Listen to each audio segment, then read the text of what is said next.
Betty Davis eyes. No, sorry. Betty Davis eyes. She's got the smile to make the pros blush. Such a weird line, but I love it. 2 times that song has been in the lexicon as of late. In the Sex and the City reboot, aka And Just Like That, and in the JoJo Siwa universe, in which I am a proud citizen serving for duty. Welcome to this amazing episode. Thank you for being here. We did it. We made it, y'all. It's another gosh darn day of the week, and we're here to discuss things going on in the world. And it's been a while since we took a trip down to Hollisville. I've been on the bus all year, and we've only stopped off a couple times. So it felt right. It feels right, as old friend of the show, Dave Hollis, might say. And we're going to see what Heidi Powell's up to. I'm in her house right now. Just kidding. I'm not. Don't call the police. It's not love. It's MVE, AI generative fill on Photoshop, to make it look like I'm in her home. Try to explain this to someone who's not chronically online. They're like, what is going on? Don't worry about it. Anyways, so who is Heidi Powell? If you're coming from under a rock, if you've been in a faraway land, welcome back. Sorry to see you returned.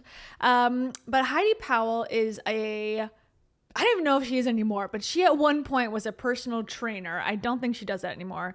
She used to be married to a guy named Chris Powell, who was the star of this show called Extreme Weight Loss. She got married to him. She ended up joining the show. The show was then canceled shortly after. And I'm not saying it's because of her, but was it not? And then after that, the reason why she became a part of this channel is because she was dating Dave Hollis after Rachel and Dave Hollis divorced, possibly before they officially divorced, but while they were separated. And then they started to go on their own self-help journey. Heidi started to do self-help / fitness / motivation / wellness / spirituality stuff. And it got crazy out of control. Like, I mean, the two of them together were extremely toxic. They were breaking up every 5 seconds.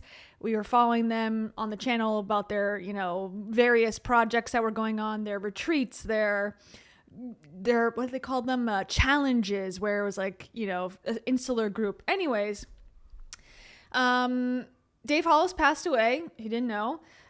Because, or at least according to the autopsy, he had cocaine and fentanyl in his system and alcohol, even though he was publicly sober and in recovery. And Heidi took a break when that happened. This was, 2023. It was around February. It was around Valentine's Day, and I think it was around his birthday is when he passed unexpectedly. And then Heidi came back after, I think it was like a month or so. And I thought maybe there could be some change, like positive change. Maybe that was like a wake-up call to her, because I thought that she was really participating in a lot of toxic behaviors online, including, showing off her body in a way that, I don't know, like is unhealthy for her followers, giving people tips about, starving themselves and chugging water and chewing broccoli a certain way. It's just like, she's got a history of eating disorders, which I don't think is that far in the history, in my opinion. Anyways, so that brings us up to today, essentially. There's a whole other subplot to this. I have a video about it on my channel if you want to watch this later, about how I was involved in this at one point, and the Wall Street Journal did an interview with Heidi about Dave's death, and there was accusations posted at me at one point. It's not important to get into, but there is a little bit of Kia's World lore in there if you're interested in watching that video.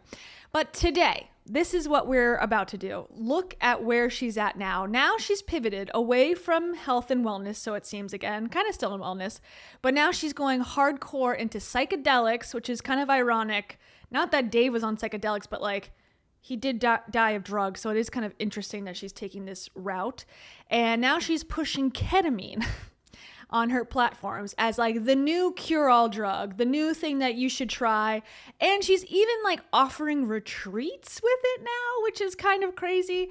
So we're going to hear all about her ketamine journey and then also see how she's immediately monetizing this modality that she claims is now the new best thing. It was breath work, then it was yoga, then it was working out, then it was cold plunging, now it's ketamine. Next week it's going to be, you know, something else, saunas, whatever. She follows the trends like no other.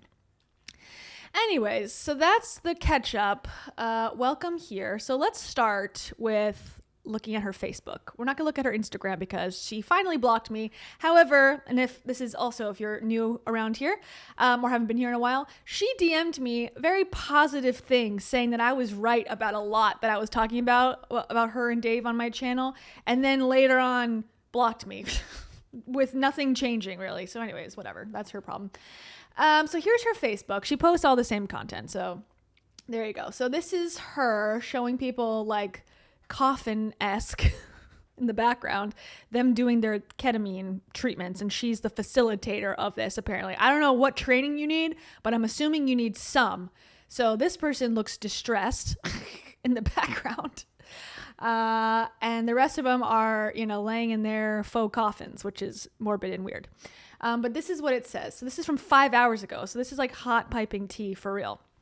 It says, there's something incredibly powerful and humbling about being in the midst of healing and transformation. I found this quote that I know you guys will love as well. Okay, I don't care. Skip the quote. Man, it makes me want to cry reading that again. How beautiful and healing is that quote? I don't know because I didn't read it for you. Healing is hard. It's supposed to be because it's the only way to shed what no longer serves us and make room for the person we're becoming. Butterfly emoji. And the magic lies in that messy process. It's about allowing all those pieces of me to exist, to coexist in a way that makes space for growth. But it's so easy to want to rush it, to wish it would all just magically fall into place, if only, right? If you're in a place of transition or healing and it's feeling overwhelming, and it feels overwhelming, I see you. I'm with you. Let's be gentle with ourselves and trust that we are exactly where we're meant to be. Healing doesn't have to look perfect, even though I look perfect in this photo, and I definitely don't use filters or any sort of, you know, beauty enhancements. It doesn't have to look perfect, even though I do. It just needs to feel real. The best part, we're not doing it alone. And remember, healing doesn't mean fixing ourselves. It means loving ourselves through the mess, the discomfort, and the growth. And that's the kind of transformation that lasts. Okay. Someone responded, man, my healing journey was extremely violent and couldn't have happened anywhere but in solitude. I don't understand this working for others, but everyone is different. Hope they're a real healing and not just cash exchange. Well, don't think that way, sir, because you would probably be wrong. There is always a cash exchange at all these sacred events now. Oh, and she loves using her kids. She loves using her children as props, if you didn't know that yet. Okay, so this is just a clip. She's talking about something about suicide. Interesting I am getting topic. Oops. Oh, welcome. I reinstated, by the way, the GIF alerts. So thank you for becoming a member. Hold on, let me open my thing so I can read all the member messages. So sorry, give me 1 second. Let me click the buttons. Hold on. So, there you go. Welcome to Tay 24. Tay 24. Ay. This is for you. Penis. How do you feel about that? Feels like penis. How do you feel about that? Am I attracted to men or women? Let me know. Okay. She does workouts. That's what she's up to. Her kids again. Okay, here's one about the ketamine. Just about to depart from my first Rewire retreat. So it's called Rewire Retreat. Let me just read the caption. I can't play the video totally let me just play it on mute. Okay. Still reeling from the magic of this retreat. It's hard to put into words what happens when women come together with open hearts, willing to feel it all, the pain, the joy, the truth, and then walk through it together. Christy did just that. She showed up fully, raw and brave, vulnerably, sharing beliefs and stories, some very hilarious, that had been holding her back. She's telling us hilarious stories about her being held back in life. So funny. And in her doing so, Christy gave every woman in that room permission to courageously do the same. We'll never forget her words, her spirit, or her laughter echoing through that circle. This is what healing looks like. This is what sisterhood sounds like. This is what saying yes to yourself feels like. We love you so big, Christy. Thank you for trusting us with your story. DM for details on our October healing retreat.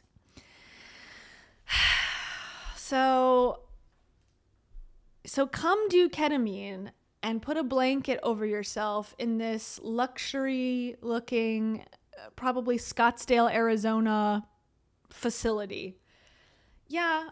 And there's like an entire, maybe this is her house. I don't know. There's like a photo shoot set up behind the healing modality.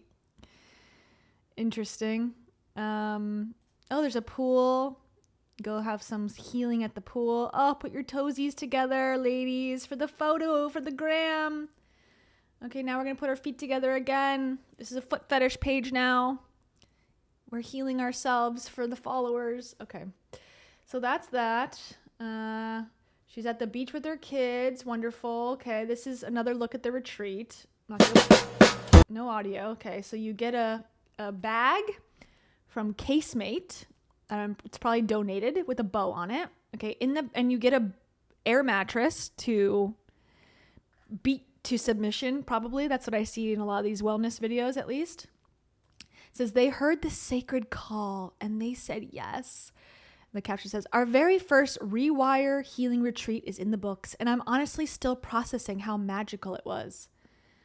Chairs in a circle. Couches. We prepared the portal for connection, transformation, and deep embodiment. Dining room table. Water with plastic microplastics in it. Macroplastics. And it was pure magic. I don't know who these people are. These are new people to me. And you get a little bit of crystals and a little bit of smoky sage, and you get a little bit of seaweed to take home with you. And then also here's some squats at the beach. This is the content that we came here for, Heidi. Get back to that. Get on a beach, get a bikini on, and start kicking your legs up to the heavens. That's what we're here for. That's what we started this page for, not this other crap. We want more knee crunches. Anyways, here's her cold plunge. So nothing's really new. She's doing the same thing. Here's a little preview of what we're about to hear about. This is, again, about ketamine. It says there's a lot of science behind ketamine. She doesn't know any of it, but there's a lot of science behind it. There's a lot of science behind ketamine and its physiological healing powers. It's a neurological, systemic anti-inflammatory. What the hell does that mean? What does that mean? Someone tell me, please. It promotes neuroplasticity. Thank you. Okay, sure. It's clinically backed for treating PTSD, depression, anxiety, and more. Okay, that's somewhat true, but I don't think it's true for anyone just to take it out of the blue and it's healing them without help. I don't know. But what no science journal can fully explain is what it actually feels like to heal inside of a ketamine journey. This is another thing if you're new here. This is the Hollisville universe's favorite term. Inside of the community, inside of myself. They don't just say inside, they say inside of. All of them, actually. Dave did it, Heidi does it, Rachel does it. Because this medicine doesn't just treat the body, it gives your soul what it didn't know it was aching for. Again, we're talking about ketamine here. This medicine has shown me my grief, my patterns, my freedom, and ultimately my power. Again, she's healed herself 1,000 times. She's been holier and better than ever every single day since I've been following her for the last 5 years. It's like she's never been bad in the current moment. She's always been last month was horrible after it's happened. But when that month was happening, she was the most healed and whole she's ever been. And she's learned so many lessons. It's quite the cycle, really. And somehow, while my body was healing on a cellular level, my soul found healing too. Hand emoji. Hand heart emoji. If you're curious, stay curious. This might be the beginning of something beautiful. We've opened up dates for 2 more healing retreats with Arizona Wellness and Molly Thankful and Rewire Experience, August 7th through the 10th. Guys, we have time to sign up. It's not too late. And October 16th through 19th. DM if you're ready to heal. Oh, that's the first step of any healing journey, is a DM for sure. And thank you so much. I see your super chats. Let me scroll up for one quick second. Thank you so much to Asari Shepherd. Welcome, Asari Shepherd, as always. Asari says, I came for beach ass. Me too. That's the only reason we're here. Come on. Breast. That's what Instagram was built for. Am I right? Come on. Just cut out the drug use and the ketamine use. And if you love ketamine as a healing modality, great. I've never done it. I probably will never do it. I can't even really like do marijuana. Sound like a narc because it like makes me anxious. So I'm like very much the wrong person to say like, is this good for you or not? I've heard that there are things that have been, with PTSD studies that have been done. Do I know the details? Absolutely not. Do I think Heidi Powell knows anything either? No. So we're on the same level. So I'm allowed to criticize. Okay. That's what I'm claiming. I'm proclaiming that on this channel. And sorry, also this for you. A radical monogamy. And also this. And they call that a bisexual tone. There you go. Sorry. And there was one more. No, there wasn't. Okay. I lied. But thank you, Denise. Denise, you're a shout out. You're the #1 most supportive follower, according to this little, you have a crown. I don't know if you can see your crown either, but thank you for participating in the chats. This is for you. Go on, Raya, right now. That's a message directly from God. Okay, let's just hear the little, before we get into the full podcast, a little preview.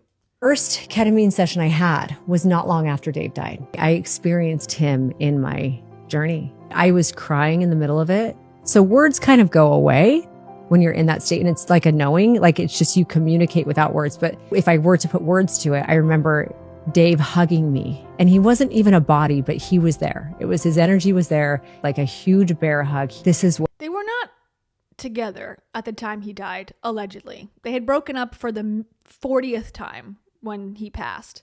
And she's gone back and forth. When the autopsy results hadn't come out yet, she was like, this was the love of my life. I'll never be the same.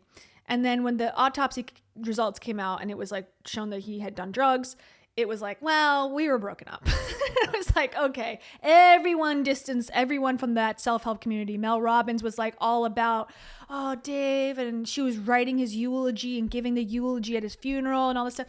And she was making like 25 blog posts about it and podcast episodes about it, about like, oh, check on your friends, blah, blah, blah. And then when the truth came out, never, ever brought him up again. Not one time that I've heard personally. And she's just forgotten about her best friend that ever walked the earth. So anyways, just wanted to put that out there. what I needed. And I had said at one point, is this what I need to do to experience you? And that was hard. Do I always have to do that to feel him? But the craziest thing happened. And that experience and that feeling, that hug didn't go away. I had an incredible experience with my dad in my next one. And it was just so healing in the ways that I needed healing. In my third treatment, I remember. This woman needs therapy really bad, like traditional talk therapy. That, and it would take years, I agree. And it would take a lot of work, but that would heal her slowly over time. This is a never-ending cycle that she, unfortunately, in my opinion, will never get over, because this type of stuff, it just brings stuff to the surface, and then it's never like worked through. Like, she's constantly worried about Dave and her dad, who's also named Dave, ironically, and yet like they've both passed away. And I don't know, I'm not saying she shouldn't be over it. She shouldn't be, but like, this is also not getting her over it. I don't think she's dealing with the root causes of why she's suffering so much from these relationships. Anyways. remember having That's this obvious. experience where I was a statue. And I remember I was like rising up, and around me were these toy soldiers. They were wounded men. In that journey, I had said, I've given you everything you need. Now it's up to you to fix yourselves, because it's codependency. It slowly rewires those patterns. Awareness is Again, she's like, I guess we'll have to get the full context, but she's like, oh, in my ketamine experience, I said, okay, enough. I've helped you enough. I need to move on. These men have died. There's no more, I mean, there's could be codependency, posthumous codependency, I suppose, but like, I don't think you're helping them anymore. Okay, sorry. I don't know. Maybe that's too mean, but like, it was kind of a weird thing to say, right? Like, I'm letting them go so they can fix their own selves. It's like, they can't do that anymore. Anyways, okay, now I'm being weird, but here's her YouTube. This is where we're going to watch the video. Her views are very low, I will say. And someone has come in and done her thumbnails for her, it looks like, has updated them since the last time I visited this page. They're not bad. They're pretty well done thumbnails, but she's just not getting traction. And she's posted frequently, a month ago, 2 weeks ago, 3 days ago, 2 months ago, 2 months ago. So she's trying, and she's got how hyperbaric oxygen changed my life, using ice baths to heal, plant medicine saved me, human design. So she's got nothing original. This is what I'll say. She's in very much circa 2018 wellness girly world. Okay, so here it is. This is, oh, thank you. Thank you, Sorry Shepherd. Thank you so much. I love that new soundbite. And then you get to see Heidi running through Costco or whatever. And this is Molly Thankful, who's going to be the one that's interviewed. And Sorry says, Heidi, honey, stop grifting. It's not cute. She's never going to stop. She's never going to stop until she gets another husband. And then if he doesn't want her to grift anymore, then she will stop. But the likelihood of that happening for a while is low, right? No. But possibly? yes. Okay. Thank you. And I don't know who Molly Thankful is. Let's just take a quick second. I'm sure she's got to be listed down here, right? I can look at her on LinkedIn. Here's the website. And again, if you guys are looking for some plans in October, here it is. We invite you to a 3-day immersive retreat for women like you, ready to rewire the patterns holding them back. So we're going to rewire the patriarchy? Okay. From within. Oh, okay. So it's our fault still. It's our responsibility to fix it all. Okay, got it. And rebuild from a place of power, peace, and presence. Reclaim, repattern, rebuild. They love a 3-word healing pattern. Before it was know yourself, understand. What was it? Know you, be you, change you. Some BS. Okay, what does she have to say here before we even get to it? Here's her Hawk Tua on why you should rewire. And again, what does she know about ketamine? And says, this webinar recording has been edited to protect the privacy of attendees. Any identifying information, including names, faces, personal health, has been omitted or obscured in accordance with HIPAA regulations. This content is intended for educational and informational purposes only and should not be used as a substitute for professional medical advice, diagnosis, or treatment. Oh boy, we know we're about to get into something good. I'll just say first, I'm so excited to have you guys here. I love that it's a smaller group because it makes it more intimate. You guys are going to have like every question you have answered and more. And so this is obviously I mentioned online that I'm doing a Q&A. We're doing a Q&A. We're going to answer any questions, but also what does she know? Again, what does Heidi Powell know about anything? Like, it's like as if I go to therapy. I'm gonna have a Q&A about cognitive behavioral therapy, guys. Like, yeah, you could ask me like what office I go to, but what do I know about it? I'm a patient of it. Like, she's a patient of this at the very least. Why is she holding seminars and Q&As? She doesn't know shit. Anyways, hi baby. Taro says hello. She says hello. Feed me. It's at 7:00. Her auto feeder goes off. It's 6:39, and she's ready for it now. Come up here. I'll pet you. That'll make you feel better. Yeah, come on. Okay, maybe I'll give her an extra little thing. wanted everyone here to be familiar with the team, know who's supporting this, who's created it, who the mastermind behind it was, who's supporting and how they're supporting.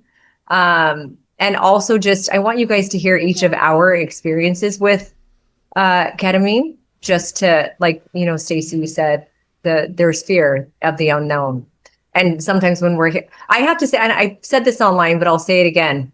It's really cool because I was so scared to post about it. Same, just because it's like, I don't know what people think. I don't know what they're going to think if they find out that because we hear so many things and it's based on a lack of information. But posting, there were so many people curious for themselves, but even more people, like, in fact, I started screenshotting. I have a file folder of just hundreds, if not thousands now, of people replying and saying, oh my gosh, my life was saved through ketamine treatments. Oh my gosh, my husband's life, my brother's life, whatever it was. There are so many people. I just got chills and it's like really hot. I have the doors open, the Arizona heat coming in, but just. She has chills, but it's really hot. Does that sound better? I just turned myself up and hers down a little bit. Are we equaled now? I never know. I got new headphones, and so now for some reason it doesn't, I don't know if it's a setting or something, but I can't hear myself at all. So I have no clue. So thank you for telling me. The lives who have been that have been shifted and changed as a result. And Janelle is on today, and she's going to share. You know, okay, it's just not meant to be funny, but I mean it is. But you know, another drug that's transformed lives, heroin. Not for the better, but it has. There too about her experiences. It was mind blowing to me. I didn't even think people really knew about it. I thought I was like one of the first. I'm like, this is amazing. But no, there's a lot more people that know about this and have been experiencing it. And I mentioned it in the podcast. I'm not going to say too much about my stuff because that's what you guys probably already know and maybe what brought you here. But I have been doing ketamine assisted therapy since 2020. Well, I mean, not that long ago, 2023, test. Shortly after I felt like my world fell apart. And it has just been something that has shifted who I am in general. Like the rootedness, the groundedness, the knowingness, Hello? Testing. I guess the beauty that I can see now in being able to, I'm not stuck as I am or as I was. I'm not stuck in that place. And I think I always just assumed this, I'm stuck with these things, this trauma. I don't even think I was really aware of the trauma that I had until I started healing. And so I have. How odd, because we were aware. Your loyal followers and your greatest haters were all very aware that you had much trauma to solve, actually. You could have just saved all the time. And we know you read Reddit, so you could have just taken some of the advice and said, maybe I should go seek help in a normal way. Done ketamine at another place. I started somewhere else. And when I met Molly and her team, it was just the most.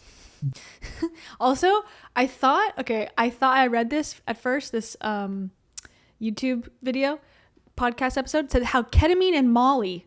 And I was like, wow, she did Molly too? But no, it's the lady named Molly she's interviewing or whatever. I was like, wow, ketamine and Molly are now just like drugs you can get at retreats if you're white and a rich woman. That's amazing. But I guess it's just ketamine. It's not Molly, as far as I know. Beautiful thing, because it was very medical, which I didn't know any different. So I was like, it still worked. Like what the intention of the medicine was fulfilled in me through just it doing its thing. Like it actually creates neuroplasticity. It actually heals your brain. It heals your heart, all these things, right? Your heart? But it's a cardiovascular drug now too. Wow, that's amazing. Then I met Molly and got to experience how she and her team do it over at Arizona Wellness. And it's, you guys, it is the most beautiful thing. I went to a place before that was, I mean, we love men, but like also the ketamine clinic that's owned and run by men was just different. It was very masculine and cold and more clinical. Again, it worked.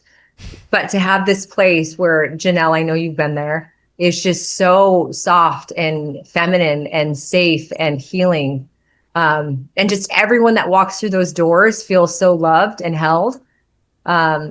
So yeah, like when Molly had brought up to me that she wanted to do, she's like, I have this dream, like this vision. I think I need 10 women. We're going to do this. And I'm like, I have this dream. I need 10 women. That sounds like Aubrey Marcus for you. I had this vision. I need 10 wives right now. Please give me 10 wives. There's nothing more whole than a broken heart. it was like the easiest, like I'm on board. I'm like, I want to take part. I want to do this. What can I do? So I'm really excited to bring this to you guys and to answer any questions that you guys have. And then we'll just save this recording and we'll send it to people. If you guys think of anyone, I'm just so excited to introduce you guys to. So what I'm going to do today, what we're going to do, I want to first, obviously now you guys kind of know my story and we'll have a time at the end. If you guys have any extra questions, we're going to go through everyone's questions. I'm really excited to introduce you to the team because it's like, you know, there's the medicine and then there's the support around the medicine that just really amplifies everything. And then when you layer it with a community of women who are going to be at this house, this home, this place that we're doing this retreat at, it's really, I think it's a recipe for magical healing. So I'll introduce you guys to the team and then we're going to talk about what ketamine is and just how it actually works. And then we're going to share some experiences, talk about the retreat specifically, and then answer your guys' questions. Sound good? I feel like I need to have like intro music. Okay. So the first person I'm going to introduce you to is Molly. I'll say your name and then Molly, Mary Jane. What else? I don't know any other names. And I'm going to let you guys kind of just say something. Molly Nelson, owner of and founder of Arizona Wellness. She's actually, there's no one actually there. She's just talking to herself the whole time. There's no one on this call but her. Actually the creator, the mastermind of this beautiful retreat. Molly. Hi guys. Hi Molly. To be here. Hi Stacy. I just saw. I think she's on her floor, just like Heidi usually is. I'm actually surprised Heidi's not sitting on her floor in her bedroom doing this professional call. This trend working with women in the wellness clinic. It's like we could get their hormones optimized. We can get them losing weight. If they didn't heal like their childhood trauma or regulate their nervous system, they wouldn't get better. And I'm like, we're missing a piece to the puzzle to support women's health. And so we could make them skinny, but you couldn't make them happy. We were shocked. Okay. I had my own kind of awakening 6 years ago where I went through something really traumatic and what was it? I was just like clawing, trying to get information how to heal. And that's when the predatory wellness industry got into my life. It was really long and really hard and really painful. And I met Ashley on that journey. And I just was like, I want to bring this information to women so they can have access to it. They don't have to do all this research, know that they're safe and that they're held. And so we brought it into our clinic, and Cassandra is one of our nurse practitioners there. She's amazing. And we love it. Like, we're changing lives. And then it's like, the universe is like, women need more. There's more, Molly. You need to do more for these women. And they would come into the office, have a great experience, but they still had to go home, make dinner for their family or run their errands. And it's just like, I want a container for women to be held, loved, and supported. And while their mind is so open to new ideas, to be able to fill that with all the rewiring of all the stuff that we're going to feed our souls and the love and the connection. And so that's my vision and my passion, and just wanting to support women in the world. Oh, I love it. You obviously know I'm on board. I love it. Okay, next we'll go because you just said Cassandra. So Cassandra, hi. Hi, I'm excited to be here with all of you. So I'm a family nurse practitioner, but I do have a lot of training in functional medicine and holistic medicine, and that's what drew me to Arizona Wellness. And then I was introduced to, I knew of ketamine assisted therapy. I'd used it in the hospital for very different reasons, for sedation, but introduced to and did training with it. For very different reasons, for sedation. Next, we're going to be doing morphine therapy. That's our next healing modality. Fentanyl. Therapy. Okay, sorry. Read a lot of research on it, and then started having experiences with patients, but then also my own experience with it, which has been so powerful. The relationships that I hold very dear to me are so much better after ketamine, because I can pause before I respond to something that I feel stressed about or overstimulated by, whether that be my husband or my children or whatever the case may be. And instead of responding with anger, which is... I don't respond at all because I'm not functioning. I am sedated.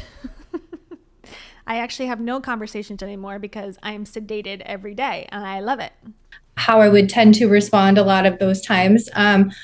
I can pause, and my brain has completely given me that ability to respond with more love.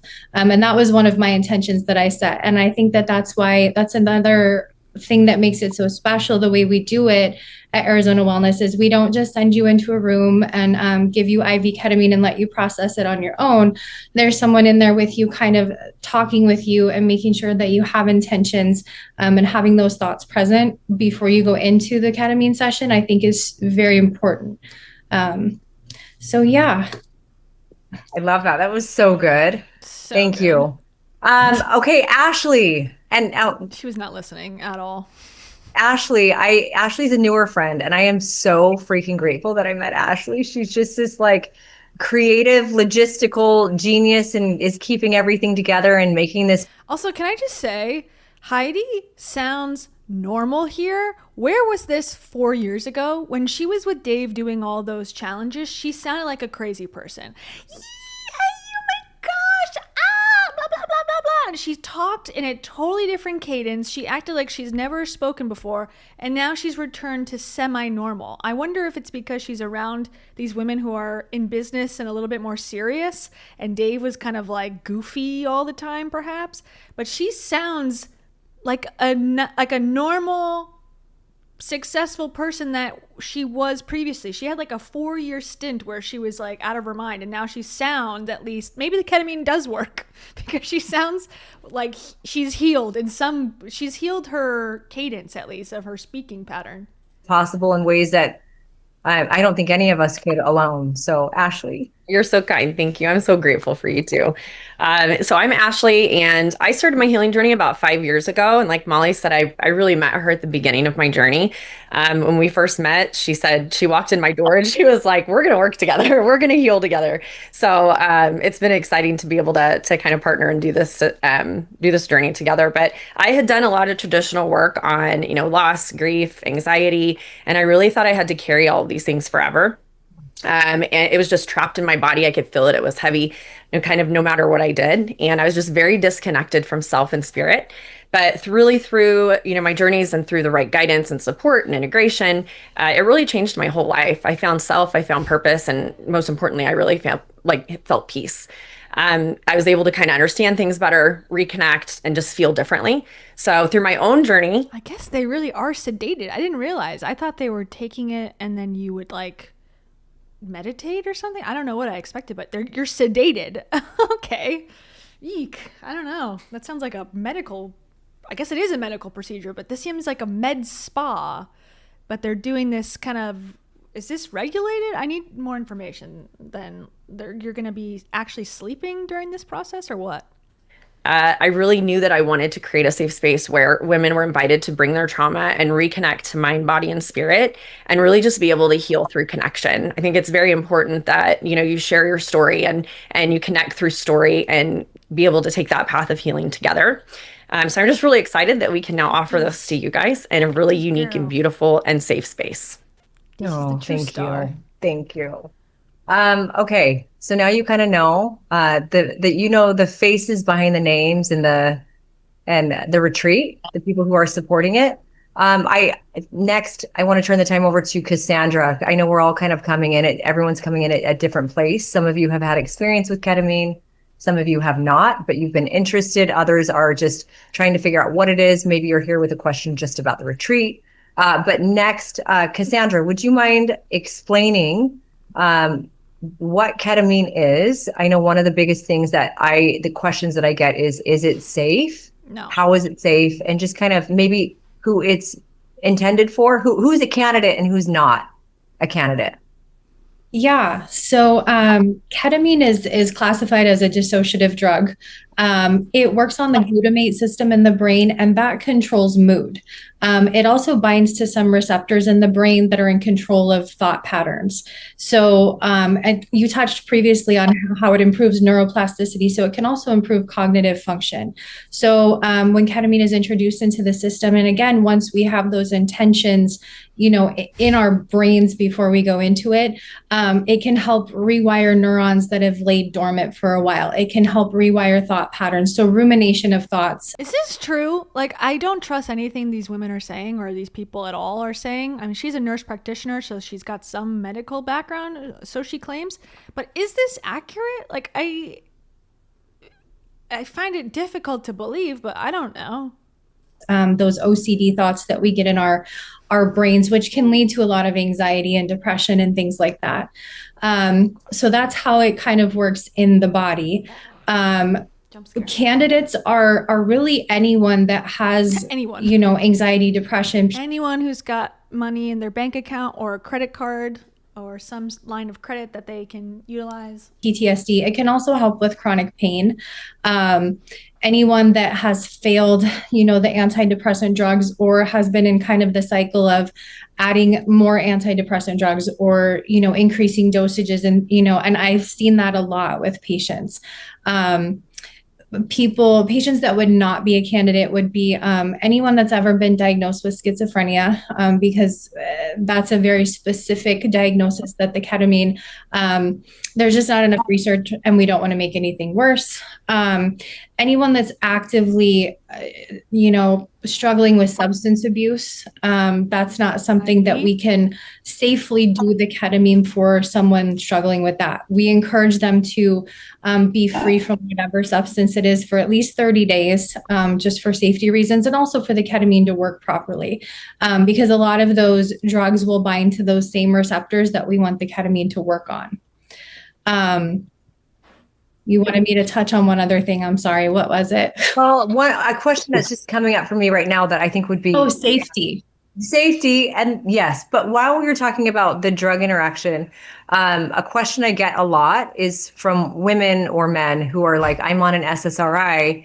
Am I able to do ketamine if I'm on an SSRI or any kind of an antidepressant? Good question. Sure. And the answer is yes. So what we'll typically do is have them hold that medication for 24 to 48 hours prior to the ketamine session, just so that it can work better. Typically 24 hours is enough. There's a few that have a longer half-life, so they may need to hold it a little longer. But yes, absolutely. If they're on an SSRI, this is what it's for, is to hopefully get them to where they don't have to take the SSRI. As far as safety. What's wrong with SSRIs also? So the point of this is to do the ketamine and so that I can get off of my medication. What is wrong with this original medication if it's working for you? That's the thing that I don't like, the undertone. It's like, get off the medication and do this medicine. If you call it medicine, it's not big pharma. It's like, I don't even know what ketamine is. What does it derive from? I'm sure it's like chemically produced in some way. But I don't like that. Like, oh yeah, we hope that it gets you off of your medicine. It's like, okay, all right, great. And they said just no schizophrenia. Okay, what about bipolar disorder? All these other things where you need medication. You should be on medication to maintain your lifestyle. And they're like, oh no, just do ketamine once or a couple times and spend 20 grand at this retreat and you'll be fine. You don't need it anymore. Is that true? I highly doubt it. Goes, ketamine has been in use for decades, and it is considered a very safe drug, and we do it in a very controlled situation. I know patients are like, oh, that's like Special K, like a street drug.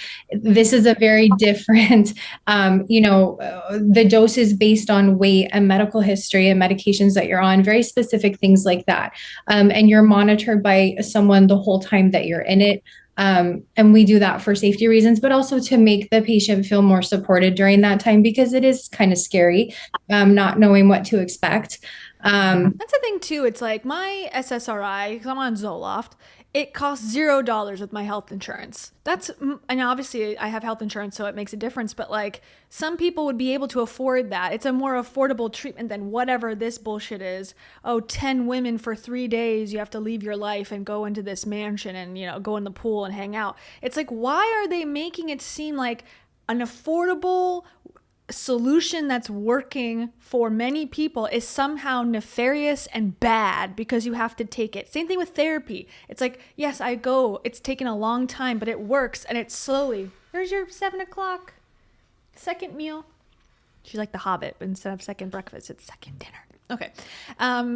I hate that mentality because I think, and I used to think that way, where I'm like, I just need to get on this and get off of it, get on and get off of it. It's like, I finally talked to my doctor about it, and they're like, just stay on it. If it's working for you and it works for you, which it does, just stay on it. I'm like, okay, it doesn't do anything long term. No, according to them. So I'm like, okay, great. And I felt great since I've been on it, like long term. I'm like, oh, good. I don't have this pressure from these wellness people who are like, yeah, if you need it like temporarily, it's fine. It's like, what is wrong with taking it long term? I haven't heard any negative effects, and I'm sure there are some. But anyways, I just don't think it should be the norm that you're always trying to get off SSRIs.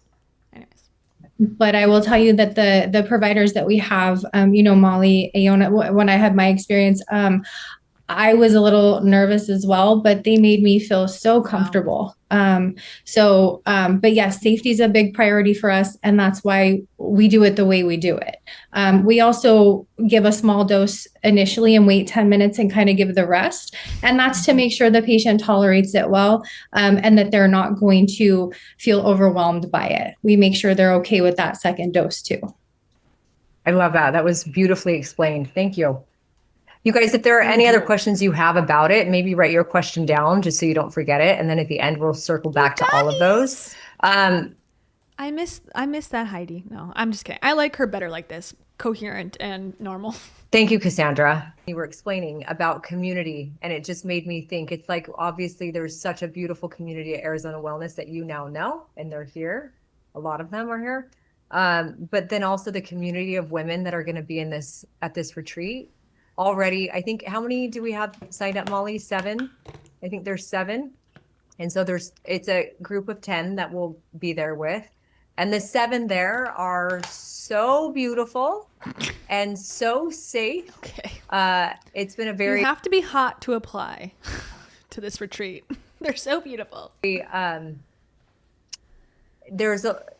has to be a fit on both sides, because we want every single person who arrives to feel like, I'm sure, everything will be held in confidence and love and, like I said, safety. So I just want to assure everyone that, and I'm actually really excited. We're going to spend a lot of days together. We're all staying there. So I'll be there. Ashley will be there. We're all going to be there. We even have some special chefs that we'll talk about. I'm very excited. Okay, Molly, do you want to go ahead, since you are the mastermind behind this? Do you want to go ahead and tell us about the retreat? Can't wait. Rebecca Romana, thank you so much and welcome. Rebecca Romana says, I can't take them saying ketamine seriously.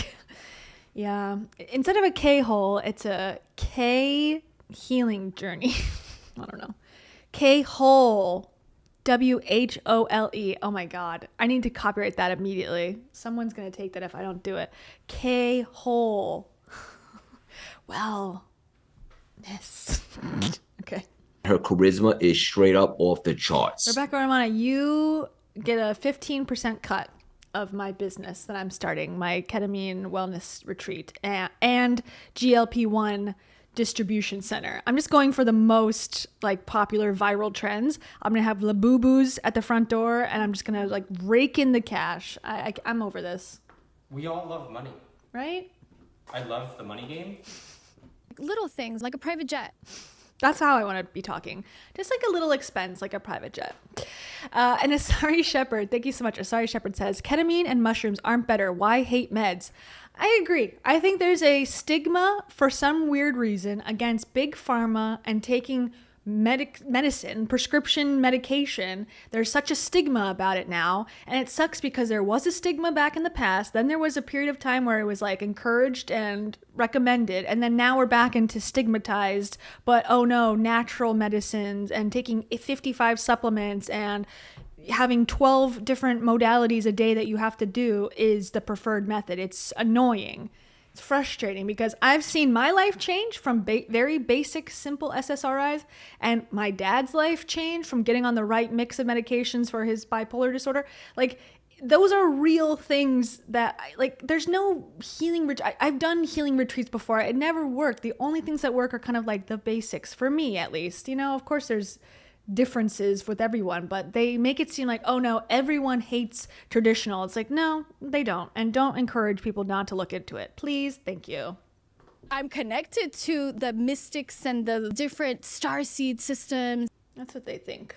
I'm a big time hippie and I'm very woo woo. Over the woo woo bullshit. Okay, sorry. Thank you. Yeah, so the retreat will be staying in like such a beautiful home. The environment, it's always nice to heal in a beautiful space with really healthy, delicious food. So we are creating like quite the experience. There will be plenty of support and team there. So if anything comes up at any time. One of these people on the team is Heidi Powell.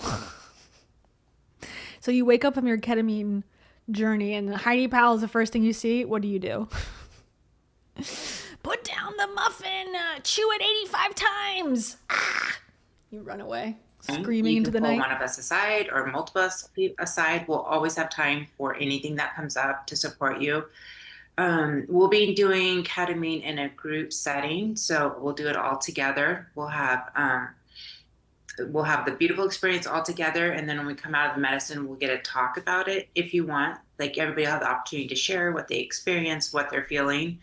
They're trying to do it like an ayahuasca retreat, like they're shamans or something. Is that how it's supposed to be? Again, I am no drug person. I don't do them, so I don't know. But is this normal?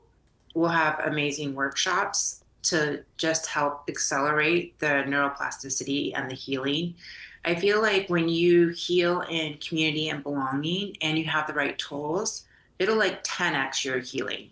Like, my goal is Not for 10x. you to go home and you've like 5 years of therapy in one, in a few days, and then Also, that's not how it works, in my opinion. You can't just do 5 years of therapy in one ketamine session. I don't think that's how it works. You have to work through stuff as it comes up and as you like live life. I don't think that's even possible. They all say that. Like, Teal Swan says that. Oh, my mirror exercise will heal 12 years of therapy in one thing. It's like, no, it doesn't. Stop saying that. power of being supported by other women is, I just can't even, it's so priceless, because I look at my friendships with Ashley and Heidi, and then working with Cassandra, like, I have amazing women on my team.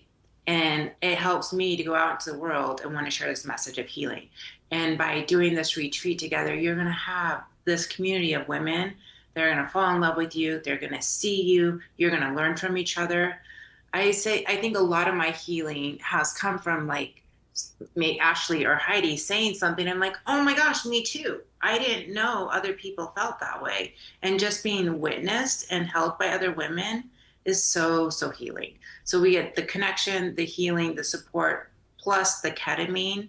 It's just going to be so powerful. Gonna be awesome. Did I leave anything out? I think you got it all. That does include, obviously, lodging, includes all of the medicine, includes all of the works, everything. It includes food. So we're taking care of all of that stuff. How much is it? Will they say? Probably not. For you. The DM. Yeah. So I'm very, very excited to do this with you guys. Hopefully. Are you not doing it? What are you here for? How much do you think this is? 3 days of medicine, chef cooked meals, a pool. I think 10,000 times 10. What is that? 100 grand? Is that correct? Times 10. Yeah, 100 grand. 6 figures, baby. 1 weekend. That's a pretty good deal. If anyone has any questions at all, now is the time to open up for questions. Is ketamine given with an IV? The ketamine is given IM, intramuscular injections into the upper arm. Very much a control freak. And so to be able to feel it first is kind of like dipping your toe in the water and being like, okay, how far do I want to go in? It's really beautiful.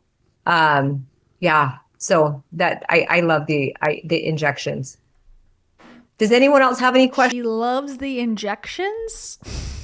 I guess we knew that. Questions?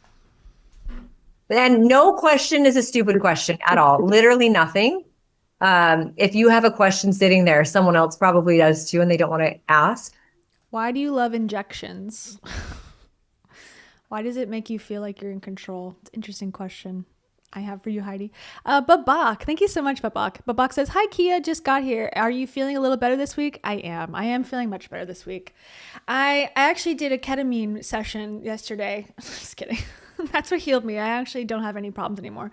Yes, I am feeling better. Thank you. I actually, this week has turned around completely. I'm a 180 degree feeling better than I was last week. So everything that was going wrong last week, some things are still going wrong, but I've gotten past it kind of. And then the rest turned around and actually turned out to be not what I was, not worst case scenario. So I'm being very vague on purpose, but that's because. Oh, okay. Cult. This is a cult and you don't need to know all the information.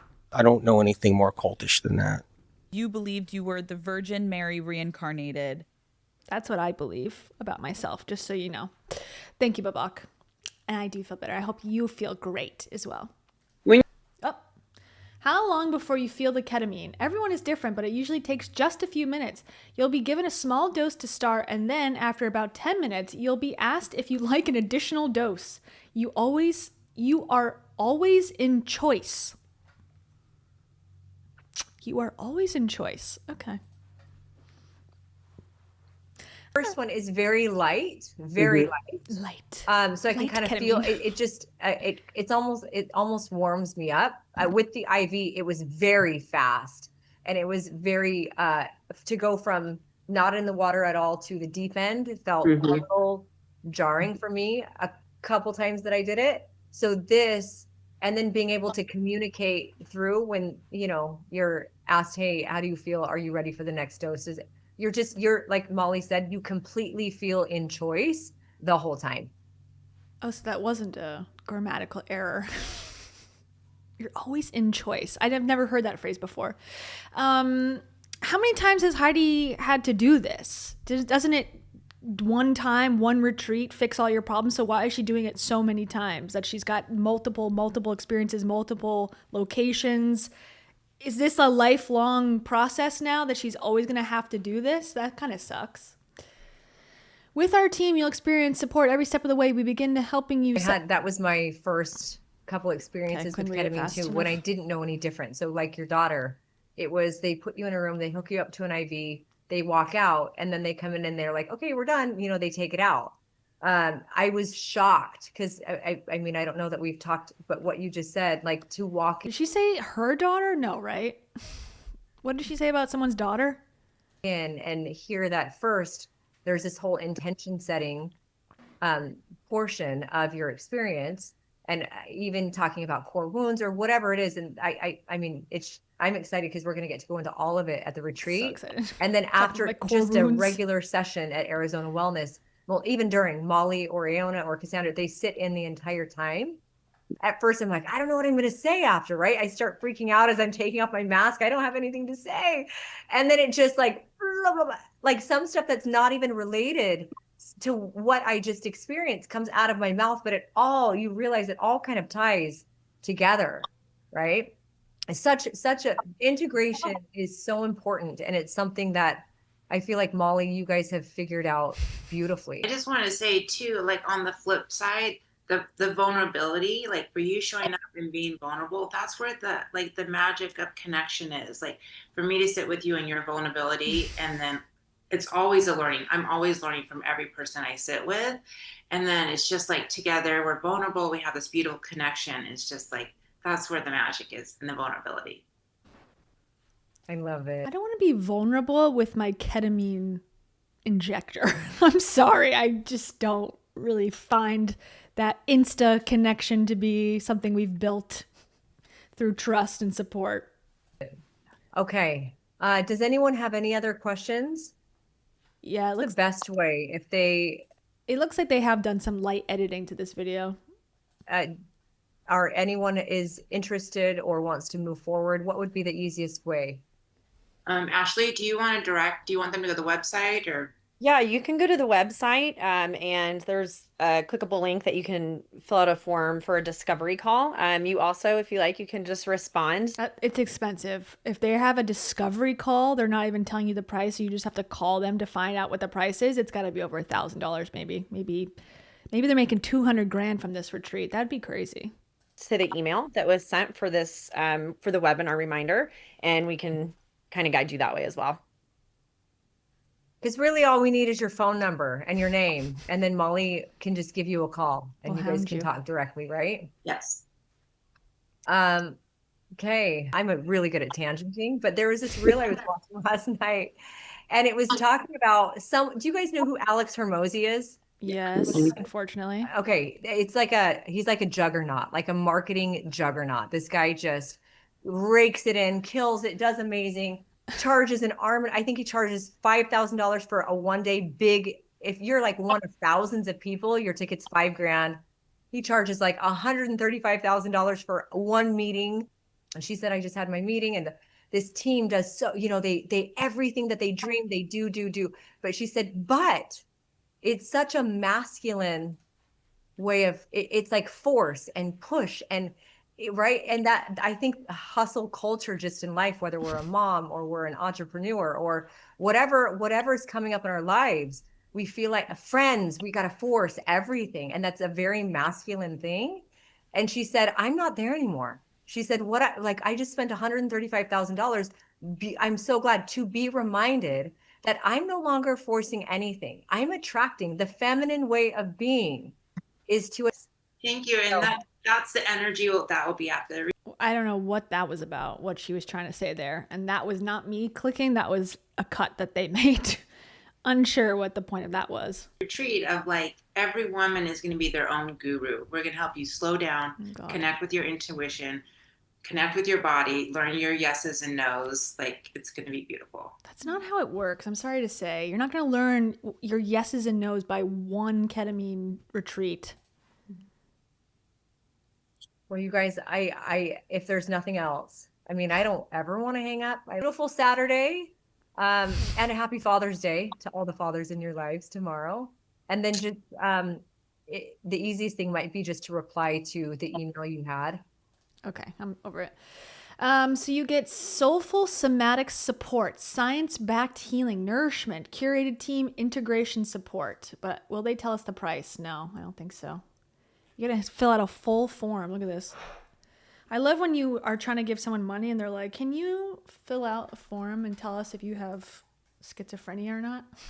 And they're like, you know what? We're so out of the box. We're going to write our directions off screen. Name and email, phone number, country, date of birth. You must be 21 or over to attend. Good. Do you consent to receiving texts? Do you consent? Depending intro. Okay, that says deepening into your journey. Can't read. What are you currently moving through that you hope to work on or heal during the retreat? Example, releasing old trauma, reconnecting to my feminine energy, nervous system regulation, rediscovering my voice, emotional healing, etc. You're going to get on ketamine to reconnect with your feminine energy? Huh? What feels most important for you to experience or receive from this call? Is there anything else you'd like to know before the discovery call? What date? August or October? We're so honored you're here.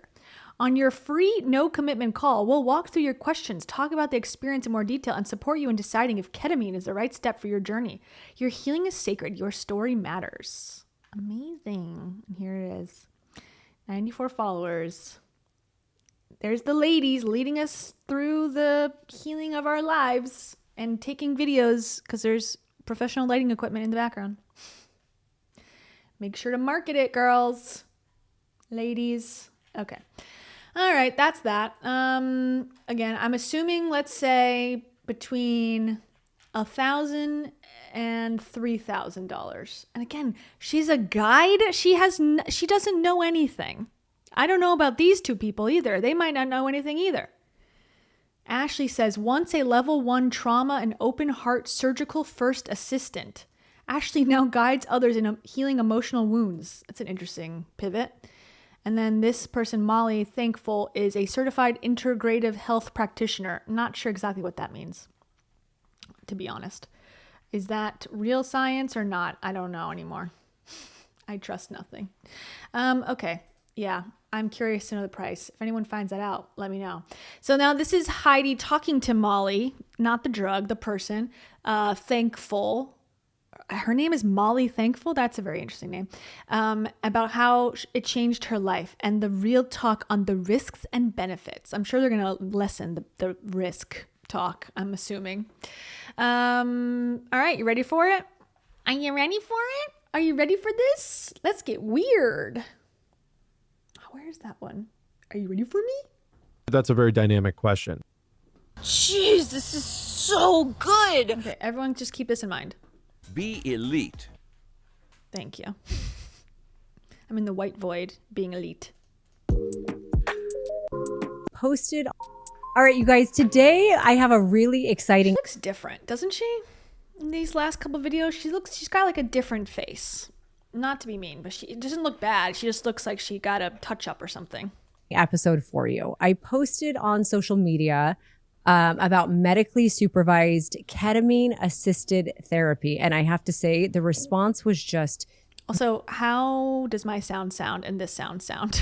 Sounding sound. Let me know. Ginormous. It was something I was really nervous to post about because it's a type of healing that I have, I've been using or I've been participating in. I've used to help me heal some very deep wounds of anxiety, depression, PTSD, grief, and the list goes on. And, it's interesting because another thing and I've always had a problem with this, to say you've healed those things. I don't know if that ever goes away. I think depression goes up and down, at least for me, like up and down. Anxiety goes up and down. I don't think I could ever heal it outright. I don't think anyone does heal it. You learn to deal with it. I think if you say you've healed anything, it's a lie, honestly. And we talked about it in a past podcast where we talked about psilocybin. These things that we are raised to see or believe are harmful or drugs, suddenly science is coming out totally challenging the way that we saw it and letting us know that actually they're not drugs. They are medicine that are created by God, by science to help us heal, not cover, not Band-Aid, some of the deepest wounds that create tragedy in lives everywhere and really just can wreak havoc if we're not willing to face and learn about ourselves and take the steps to heal and become who we're meant to be. Okay. Now, she's going to talk about this because I guess in the clip that we saw, she's talking about, I saw Dave and Dave gave me a hug and whatever. Dave giving her a hug in a K-hole is not the same thing as her coming to terms with what that relationship was, that he died, that they had this tumultuous, toxic relationship and then he passed away unexpectedly, and then all his friends that she was around, abandoned her in the process. That's the real conversation I think that they should be having and she should be having with a professional, not just getting a hug from him and going, oh, well, I'm healed now. I'm over it. He hugged me. It's fine. It's there's much to unpack, as they say, with that she's leaving out, I believe. Thank you, Asari. Asari says, too right. Depression, anxiety are always there. Unfortunately, I could be wrong, but I just feel like someone who's less than a year of time going, I've healed my depression, hasn't waited long enough to see if it's going to come back, personally. Or especially if it's a one-time solution like they're talking about, or a several session solution versus a long-term medication or therapy. It's you don't know if it's going to come back. This is gold, straight up. That's what the ketamine people are saying. This is gold in our pockets, straight up. Woo! Woo! Okay, thank you. Sorry. And ketamine has been a wonderful tool for me, the most wonderful. So I'm very excited because today in the podcast, we are going to dive into, I got so many questions, so many people. When I say the response was overwhelming, I want to be clear. It was overwhelmingly beautiful. And this video has 200 views. Let me see how many. Yeah, 242 views. Overwhelming support and interest. Hundreds and hundreds of people reaching out saying, my husband has been using this, has totally changed my marriage and his life, or I have been so curious about this. My therapist, my psychologist, my psychiatrist, my doctor has told me I should look into this. And I was blown away. I mean, like 99.9% positive feedback on this modality of healing. And also a lot of people saying I was so scared to talk about it because I thought people would judge me. So it's just beautiful how I definitely am judging, to be honest, obviously. when we get past, it feels like a bypass. It does. Could I be wrong? Of course. But it feels to me, intuitively, I feel like this is a bypass from dealing with the actual core issues. the fear. As is a cold plunge, as is a breath work, as is all these things. If you're not, they're fine to do, but if they're not tackling the issues logically in some way, I don't think it really accomplishes what they say it does. That's just my 2 cents. Of vulnerability, and we share what is true for us, just how the pathway unfolds and lines up for others to heal around us, and it further ingrained healing in me. So today, I have my good friend Molly Nelson here today, who is the founder of Arizona Wellness, which is where I get my ketamine treatments done at. And she also is an integrative health practitioner. I have my notes right here, with over a decade of experience helping people heal from the inside out. Molly is trained in gut health, hormone balance, detoxification, nervous system. So bullshit. Okay, got it. Support, and she blends functional medicine with trauma-informed care and emotional healing. Her true magic lies in helping others peel back the layers through trauma-informed care, somatic practices, and the transformational power of ketamine-assisted healing. She's navigated a journey with PCOS, pregnancy loss. I don't even know about that, Molly. Hormone imbalance. And she became passionate about helping others reconnect to their bodies, break free from survival mode, and feel truly well. Okay, I'm going to say a comment that's not meant to be mean. It's actually a compliment perhaps, but like, I just need to say it. Their legs look like Bambi legs. Both of them. They have the same legs and they both look like they're Bambis. You know what I mean? Okay, sorry. Well, again, I love this next line. Sorry, I'm reading if you can't watch me right now, but she does indeed create safe, sacred spaces for deep healing using science-backed tools, including ketamine.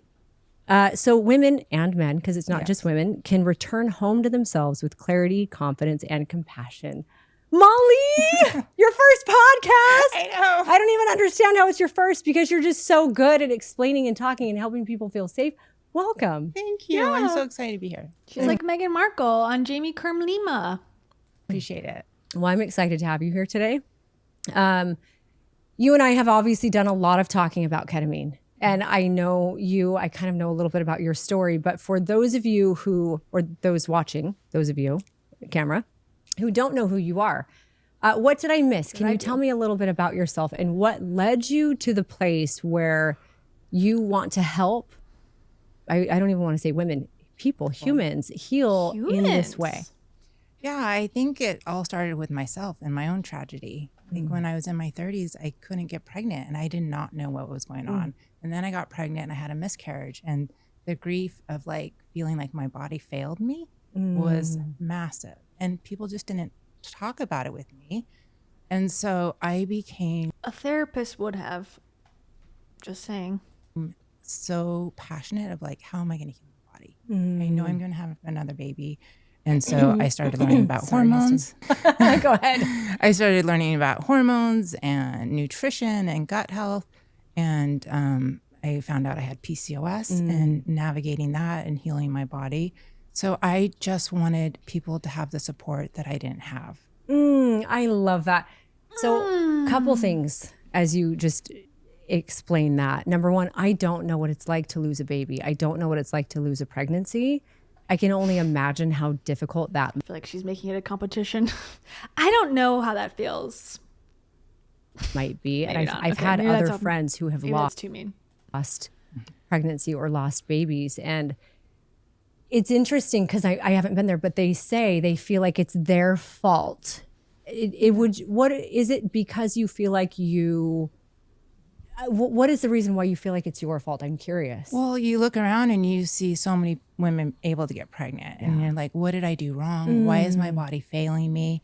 And I grew up in a religion that really believed that the woman's calling was to be a mother. And so that was my whole purpose, or as part of my worth. And so it felt tragic to not be able just to get pregnant and have a baby that I wanted. Almost like you're broken. Yeah. Like you're flawed. Like everyone else is meant for this. And I don't know I don't think she means to do it, but like the way that she's responding to her, it's so interesting. She's like, yeah, like you're broken, like you have no worth, like you're totally a worthless person, that you have nothing to offer the world. Yeah, that's how you felt, right? It's like, okay. She kind of explained it pretty succinctly. how did I like not take care of my body enough to, is that kind of what it was? Yeah, it was like, oh, how do I solve this? If I had the formula, I would fix it. And I just kept trying and trying and trying. But like there's solutions. I love that this is and the solution is ketamine coming up first, because we're obviously here to talk about and inform people on ketamine assisted therapy. However, I love being able to lay the foundation that this is about holistic wellness. This isn't just about, okay, going in somewhere, which a lot of people have this misconception that, oh, you're going to go into this place, do ketamine, a drug, or whatever they want to perceive it as. And then it is. What else is it? It's a drug. A medicine. It's the same word, just used. Okay. Drugstore. walk out. You're going to go feel something and then walk out and have it, not really matter in the rest of your lives. What you're saying, and I know what you do at Arizona Wellness, is you are helping women and men holistically heal their bodies, whether it's through, proper nutrition or hormone balance or ketamine, right? There's so many things that you're doing to help heal depending on where someone comes in. Yeah, absolutely. And someone might come in because they're feeling depressed and anxious, and the ketamine will help quickly. That's a fast solution. But also it's like, how about we do our blood work and see if there's an imbalance in your hormones? How about we check your gut, and see if you have parasites or there's, Jesus Christ, not the parasites. Not the parasites. Also, if they were truly parasites, you wouldn't have the things to fix it at your med spa. It's the full moon. If you think you might have worms, go ahead and have a little ice cream. The worms love all body types. In case you forgot. Just any issues in your gut. And so I love that we have a more holistic approach to mental health. Yeah, I think... to mental health. Okay. I've had a lot of people in my life, and I think this is the way I used to think too, is like, if I'm sad, if I'm depressed, if I'm anxious, I just need a pill to fix it. But that pill, and I've talked about this in past episodes, that pill, in my experience and in the experience of people in my life who I love, literally Band-Aids and numbs. It's like, okay, let me put a blanket. You have a fire. Let me blanket it and put, but we're not going to figure out why that fire is burning in the first place. You're still doing that, Heidi. If you don't think this is a Band-Aid as well, we're on two different planes. Asari says, ketamine is a hallucinogenic. Come on, people. Come on, people. It's all about the parasites and the hallucinogenics and hormone replacement therapy and GLP-1s. It's just a holistic approach to wellness. Come on. I'm going to make a lot of money one day. That's what this lady said. She's like, everything, the laboo-boos are at the front door, like I said. I feel like I'm a clown in a circus. Same. Humans. I missed that one earlier. Thank you, Asari. So as soon as we take that blanket off, it's probably going to burn bigger and worse, where it doesn't even have to be ketamine, but it's like, hey, go into the gut and see what's happening. Are we not absorbing the nutrients that we need in order to have our mental, the balance, biochemical balance that we need in our brains, or hormones? Now she's losing me. What are you talking about? So what's happening in our hormones. So I love this. Yeah. And then ketamine, So I guess from here, I want you to explain, can you explain to people listening, for anyone who's never heard of ketamine, what is ketamine? So ketamine is an anesthesia that's been used in the medical field for over 50 years. It's so safe. So safe. It's an anesthesia. You don't want something that's just gonna like put you lower and douse the flames of your problems. You need an actual sedative, like I'm doing. Okay. So when you use it at a large dose, you can use it for anesthesia. We use it on a small dose, and it can give you like a similar effects of a psychedelic experience. Oh, okay. I mean, I'm saying, oh, like I don't know this, but I love hearing it in your words. One of the things I heard, because I was very nervous to go into my own ketamine assisted therapy because I was like, what's going to happen in my body? Is it safe? Which you guys, I want to address because that was a question that so many of you guys had. Is it safe? And one, as I was doing, and I highly encourage everyone listening, don't just listen to me. Don't just listen to Molly. Do your own research on ketamine to see if it's right for you. And just know that what I share here is my experience, and what Molly shares is her knowledge and her experience with the people. But we represent all of humanity. Oh, that's a good screenshot. Okay, did her solid there at that one. Sorry, Shepherd, thank you so much. Sorry says, I just found out about Labubu's. What the hell? What the hell? Labubu. This is the real Labubu. She's my Labubu, aren't you? She's got her paws like this. You can't see it, but she's got her paws like this on the table because she's a proper Labubu. Had her laptop out. A quote from my Insta. I've been an alpha female. There's a first for everything. There you go. First time Labubu. He's helped. But one of the things I did love in my research of ketamine is to hear that it was an anti-inflammatory in our body. So it does not add to the inflammation. Have you heard that? Is that something that you know about ketamine? Honestly, I don't know about that part of it. Yeah. I just know more about it from the mental health perspective. So I don't go telling people that, but I think you're correct in saying that. Yeah. How so? How is she correct in saying that if you don't know? It sounds like you're confident, so I think that information must be true because you are an influencer and I'm on your podcast, so sounds like a good factoid to me. Yeah, I know there are, from what I was informed of and the research I did, there are some things that you put in your body to heal and create, which, by the way, it does create neuroplasticity. Is that right? Yes. That's the best part of it. Yeah, okay. That's the best part. If you don't know what neuroplasticity is, Molly, can you tell them what neuroplasticity is? Yeah. So in simple terms, the ketamine will help like rewire your brain. I like to use an analogy. If you were a skier and you went down the mountain, same mountain over and over and over, your skis would make a rut in the snow.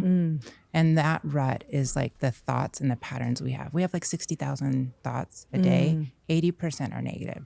So that rut in the snow is the thoughts and the patterns we loop on all the time. So the ketamine gives you a surge of glutamate. The glutamate is like a fresh snowstorm when you get off the lift. And you look around and you're like, I didn't even see that mountain over there. Look at how much fun those other people are having on that mountain. And it helps rewire and give you new perspective so quickly. I'm sure you've told me that before, but I don't think I really like thought about it. So yeah, like the almost the soundtracks, and when we ski down a mountain, we keep going the same ridge. Like every time we go up on that mountain from the top and we go down, we're going to fall into the same ridge, the same pattern over and over and over. Yeah. Or as John Acuff calls it, he calls it soundtracks in our mind. Whatever our soundtrack is, we're almost... Not John Acuff, friend of the show, not really. Is this true? I mean, it could be. I have no idea, but it sounds too good to be true. Am I becoming a ketamine believer? No, but that would be wonderful. But I don't know. Can any drug rewire your thought patterns? Seems implausible long term, but okay. It's on auto repeat until we figure out how to change it. So this ketamine actually physiologically, this is not just an emotional type of a thing, although it is very emotional, but physiologically goes into your brain, puts that fresh blanket of snow. So when you're at the top of the mountain, you get to choose Yeah. the path that you go down instead of falling into the same pattern, the same rut, the same track that you're always going down. I love that analogy. Yeah. And I've experienced it. Mm-hmm. So you could like have a story that I'm just not good enough. And you do ketamine and have this epiphany of like, I'm doing the best I can, literally. How? How does that work physiologically to have a thought, take a drug, and then it changes that thought forever? How would that be possible? And that's enough. Yeah, I And like why that. does she have to do it all the time? Why does she have to go multiple times to fix multiple problems? But one, I don't know. Okay, I am not following. One of my favorite podcasts, the one that I listened to before I finally said yes to ketamine because I was so nervous about it, was by Dr. Andrew Huberman, Huberman Labs. If you guys don't know who he We know who he is. He's got 18 girlfriends also. He's another one that just makes shit up. He is like a world-renowned, highly reputed scientist and doctor of some kind. I don't even know, but he's some kind of a doctor. And even if he wasn't, I wouldn't give a shit. The podcast, it's long. It's a lot of it's so far over my head. But I anytime there's some kind of something that I'm considering doing, I'll usually go see first if he has a podcast on it. And he doesn't always say things are good. Like he's very quick to be like, this is something I would not touch. Like here's what it's used for. Here are the dangers. Here is what makes it safe or whatever. Yeah, he only does things that he's getting sponsored to say. That's what he cares about. He hated blue light glasses. He thought they were stupid, and then he got a sponsorship, and then all of a sudden he was like, they're the best. They're so great. They will heal your eyesight. It's amazing. So he's known for that type of behavior. And I remember, did you ever listen to that podcast by him? It's great. It's so good. It's so good. He goes into like the chemistry of the ketamine molecule and explains exactly what it's doing. I couldn't tell you, but exactly what it's doing in your brain to create neuroplasticity, right? So I remember when I listened, he said there's essentially two benefits.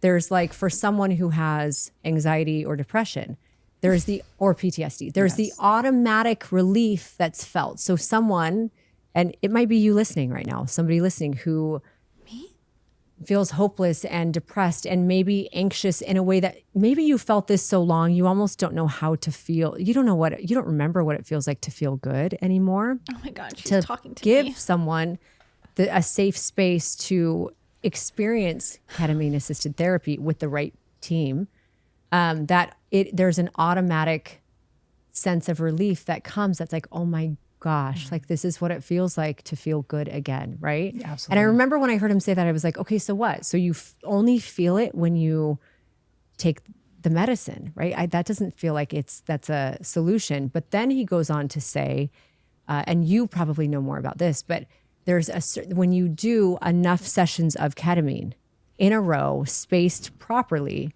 it creates essentially like a momentum of neuroplasticity that it's like a boost that really helps rewire. What do you know about that? How many do you have to do and how much does it cost? This reminds me of like hyperbaric chambers, which he also apparently is a fan of. It's like, yeah, there's some benefits, but like the cost of the product and to do it enough times where it actually makes a difference is like in the multiple thousands of dollars. So it's like, okay, is it? And then all the gurus are talking about it like, oh yeah, this is the solution to this and that. It's like, yeah, but it's not applicable to 90% of your audience. They can't afford it. So are all these podcasts just for rich people, for billionaires to try out new stuff? Because in reality, most of this stuff is unattainable. And like, I don't know how many sessions they say you need, but let's say it's 10 sessions once a month for 10 months, and each session is $2,000. Okay, that's what, 20 grand out of pocket? Because I don't think that the med spa, they're taking your insurance. So it's like, oh yeah, $20,000 will heal your life. And they make it seem like it's the only solution. And it's like, probably not, and probably doesn't even work. Or maybe it does, but I don't know. It's a high risk for the amount of money, I think. No, it's exactly true. So each time they come in, it builds upon each other. And so we usually recommend 6 treatments to get those sessions in. Okay. And the biggest transformations happen, especially if they're doing proper integration support or working with a therapist or a coach. it can change Aura lives coach. so quickly. No, not Aura coach. Not Aura coach. Is there a timing of the 6 sessions that's optimal? I'm sure you could do it whenever, but I would think Whenever. it's kind of like with anything, right? An object in motion stays in motion until acted upon by an opposing force is the law of inertia. So I would guess that like one ketamine treatment would almost, is there a point This ketamine has changed her. I will say she's become a super genius out of nowhere. She's giving us the laws of inertia on her podcast. Who would have thunk we would see the day? Do we think we'd see this day? No. Thank you, Heidi, for that. That was funny. which it starts to fall off? Like you almost need to catch it before. We typically recommend at least once a week. If somebody's really struggling, we'll do it twice a week, depending on how much relief they need and how quickly. So once a week for 6 weeks or twice a week for 3 weeks is optimal to kind of get you to a place where they would really see the results. What has been your experience with people and success around this? Like, what would you say the success rate is of 100%. people that come in? I'm genuinely curious. I haven't seen it not work for any of our patients. Really? Like the biggest transformations. Yeah. Can you 100% of everyone has had the biggest transformations. How is that possible? This is the new miracle. It's always like this. Like, why? I don't know. You already know what I'm going to say. Why can't they just be honest? Like, they have to make it seem, because I guess it's bullshit, I guess. That's what it has to be. It has to be bullshit, because how is that possible? You like, without giving names, can you give some So, examples? we had a sweet woman come in and Sweet she had woman. lost her son to a drug overdose like 20 years ago. It's ironic. So depressed, so sad, so anxious. In her first session, she saw her son with angels. Really? And he was happy and healthy. And she was like, it makes me emotional because she was so relieved. Like, he's so happy and he's loved. And it changed her whole life to know that he was okay. And we have like a sweet couple that was on the verge of divorce, and they came and did ketamine. And he was retired. He had no purpose in life, retired doctor, didn't believe in God. They were going to get divorced. And like, they go to church together, they travel together. He like has hope. It's like the biggest honor to witness the transformations. I have chills. Ketamine's going to make you go to church? Oh, God. What an interesting procedure this is. It'll make you see angels. It'll make you go to church. Okay, so, all right. This sedation drug is making people get religion. All right. This sounds real. I have chills. I know. I don't know how many sessions I've done in the past couple of years, but just to kind of, since we're talking about stories. Thought you were supposed to do 6 exclusively. Okay, sorry. MEC Mawa. Please see my comments about ketamine in the chat. Way too long to type here. Okay. Let me see. Emmy. I'm looking. Okay. Emmy says, however, wait, I have to read them in order. There is nothing about neuroplasticity or anti-inflammatory in it.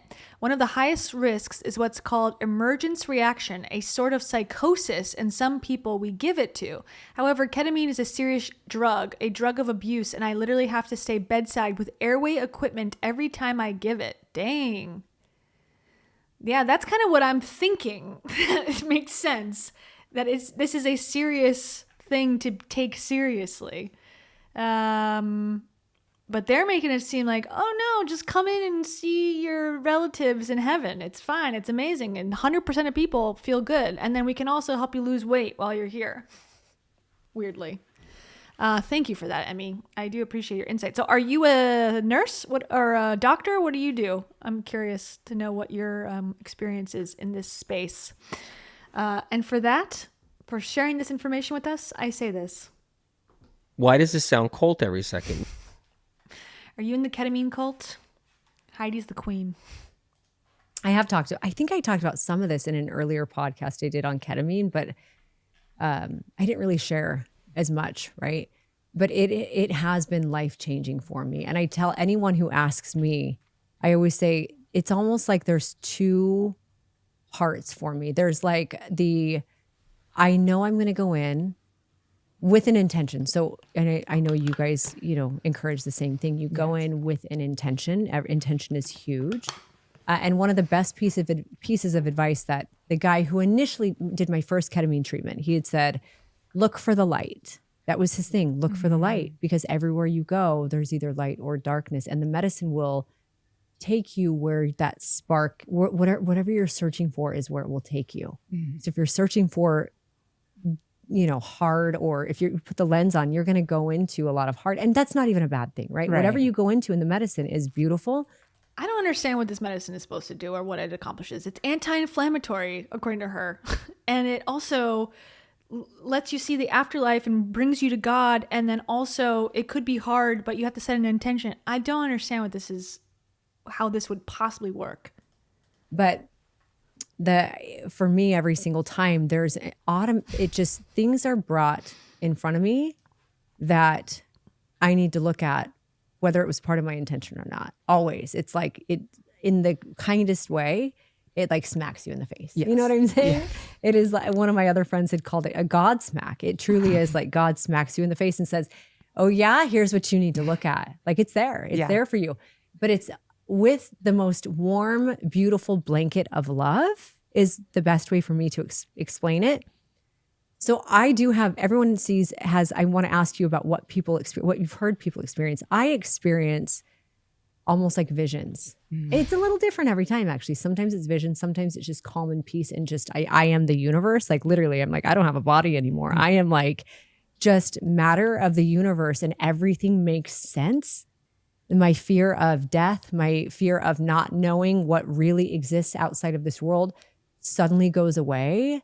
And I feel like I can see that we are all connected in the most beautiful way, right? So that is great for me. The first ketamine session I had was not long after Dave died. I think I don't know if I told you this. Did I tell you this? Maybe I did. But he was in, like, I experienced him in my journey. It was Molly. I was crying in the middle of it. Because you go in, what is a journey like? You go in, you have headphones on that plays music that's appropriate for that. And you have a mask, and you're warm and cozy and like this reclining chair. You are in the room, or Aona's in the room, or someone from your team who is, right for this is in the room, kind of just as safety to make sure you feel okay. But like for me, I was in that room, and I remember crying, and there's no real words. So words kind of go away when you're in that state, and it's like a knowing, like it's just, you communicate without words. But if I were to put words to it, I remember Dave hugging me, and he wasn't even a body, but he was there. It was, his energy was there. And I was wrapped up in his energy, like a huge bear hug. He gave the best hugs. And I remember just like, here you are, like, this is the most, like, this is what I needed. This is what I wanted. And I had said at one point, isn't it, I mean, maybe this is not fair of me to say, but isn't it better to deal with the reality that someone who's passed on is no longer here, and you have to deal with that reality at some point, as opposed to going into these hallucinogenic stages and seeing that your loved ones, wouldn't that be more painful in some way? I mean, I've never experienced someone like that I was very close to passing, so I don't know, especially in like such a tragic way, like what happened to him. But like, wouldn't that be more traumatizing? Like, wouldn't it be more appropriate to move forward and say, okay, this person is gone, I need to move forward, I need to think about the future, and not return in this metaphysical, subliminal, like purgatory that she's kind of describing? I don't know. That would be my personal preference, I suppose. I think. What I need to do to experience you. And that was hard for me, because I was like, oh my gosh, but what's so cool? And I remember going out thinking, oh, that was amazing. And also, do I always have to do that to feel him? But the craziest thing happened, and that experience and that feeling and that hug didn't go away. It was like it was there always for me. I had an incredible experience with my dad in my next one, and it was just so healing in the ways that I needed healing. In My third treatment, I remember having this experience where, and I did talk about this on my podcast, but like I was a statue. Like I actually see visuals, not always, but I was a statue, like this big, beautiful statue. And I remember I was like rising up, and around me were these toy soldier, like men. And they weren't just like, they were small. They were wounded men. And in that journey, I had said, I've given you everything you need.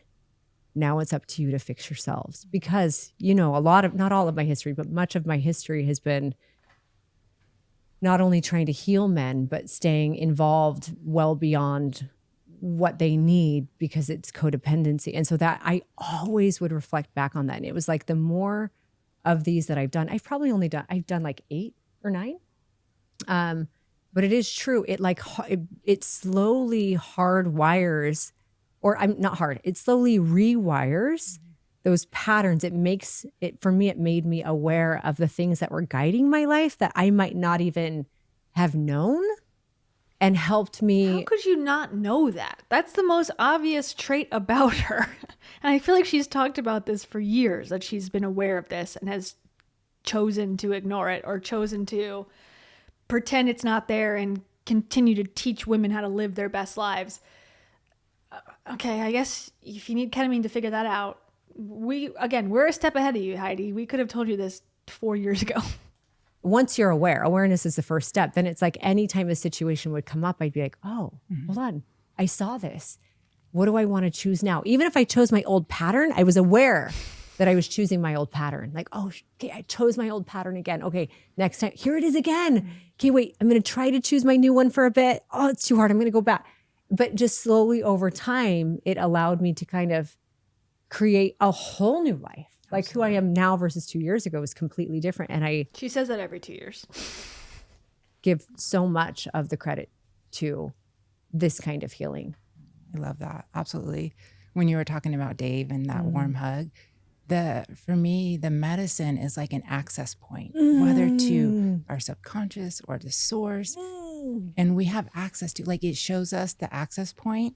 And now I can get to it through meditation or other breath work or other tools. It just opens us up. I have chills again.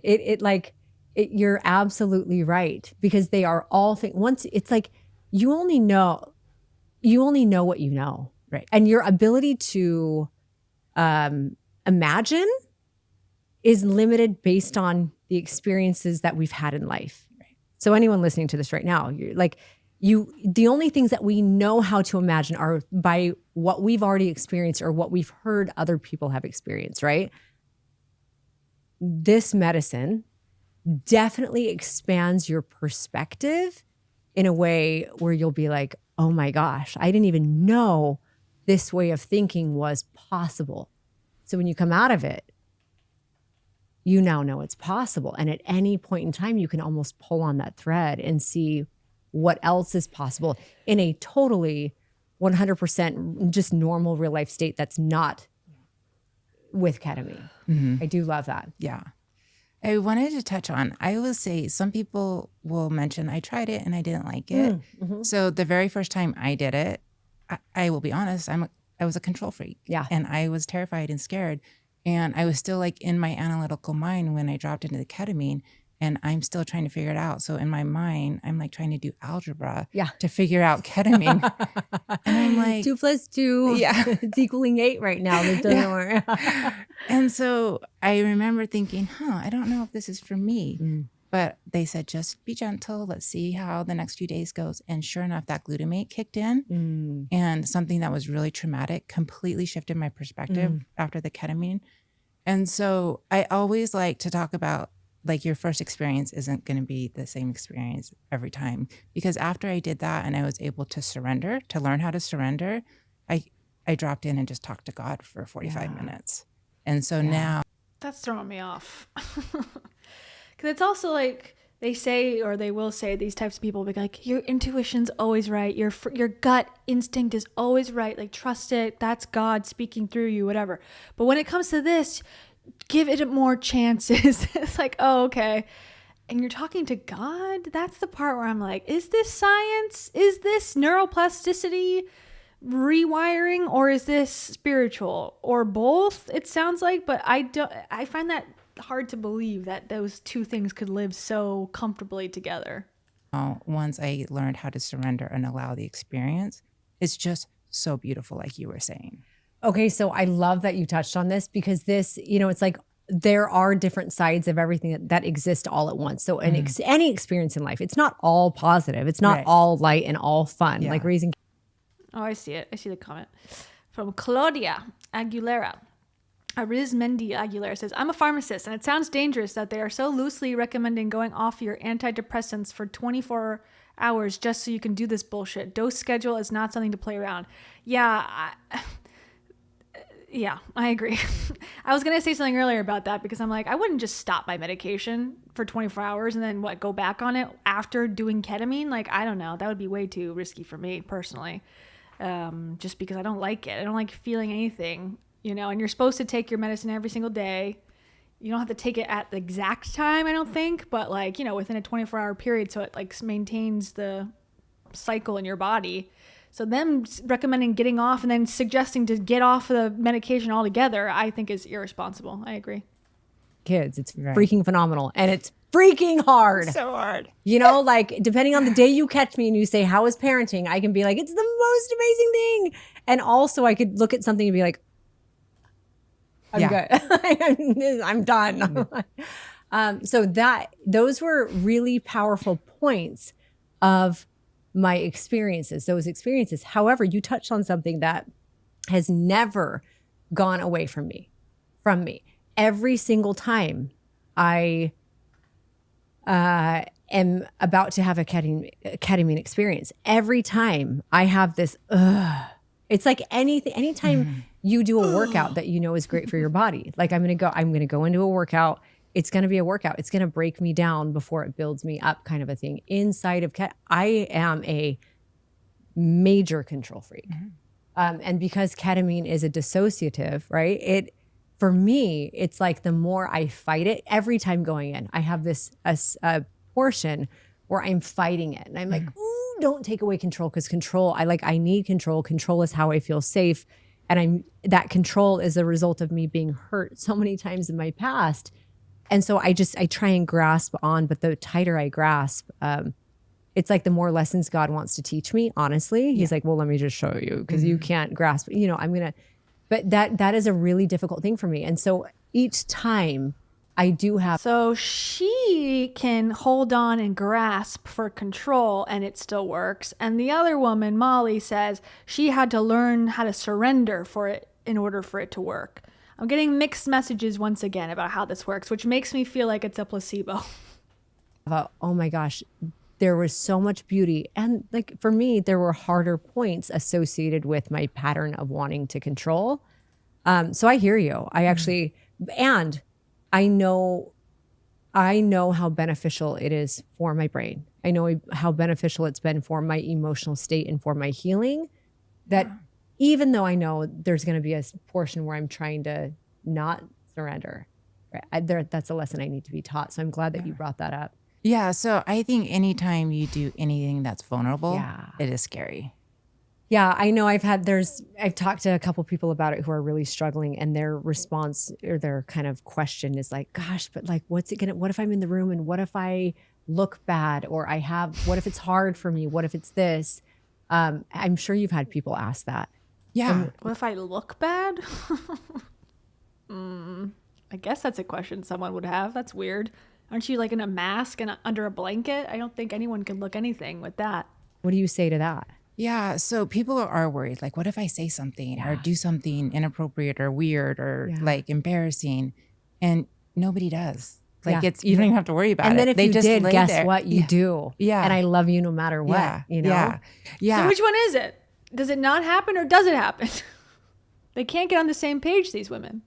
Absolutely. You do just lay there. You're so peaceful. Yeah. And sometimes women are moving the energy with their hands. Really? Or sometimes people talk. Really? I've had a loved one I had an experience when someone had What's a happening? loved one that had passed away and just came in and she talked to them the whole time and I journaled the whole experience for her. So she had it. Yeah, it was so beautiful. So I feel like this is a good time to go into, because now it's like we're like, okay, this is what it feels like and the experiences that are happening inside of me. But like, let's just get to like technicality. So what is it like when they walk? Like, what is a ketamine experience like? Not mentally, but like, Are they really? They can't be doing that. That's insane.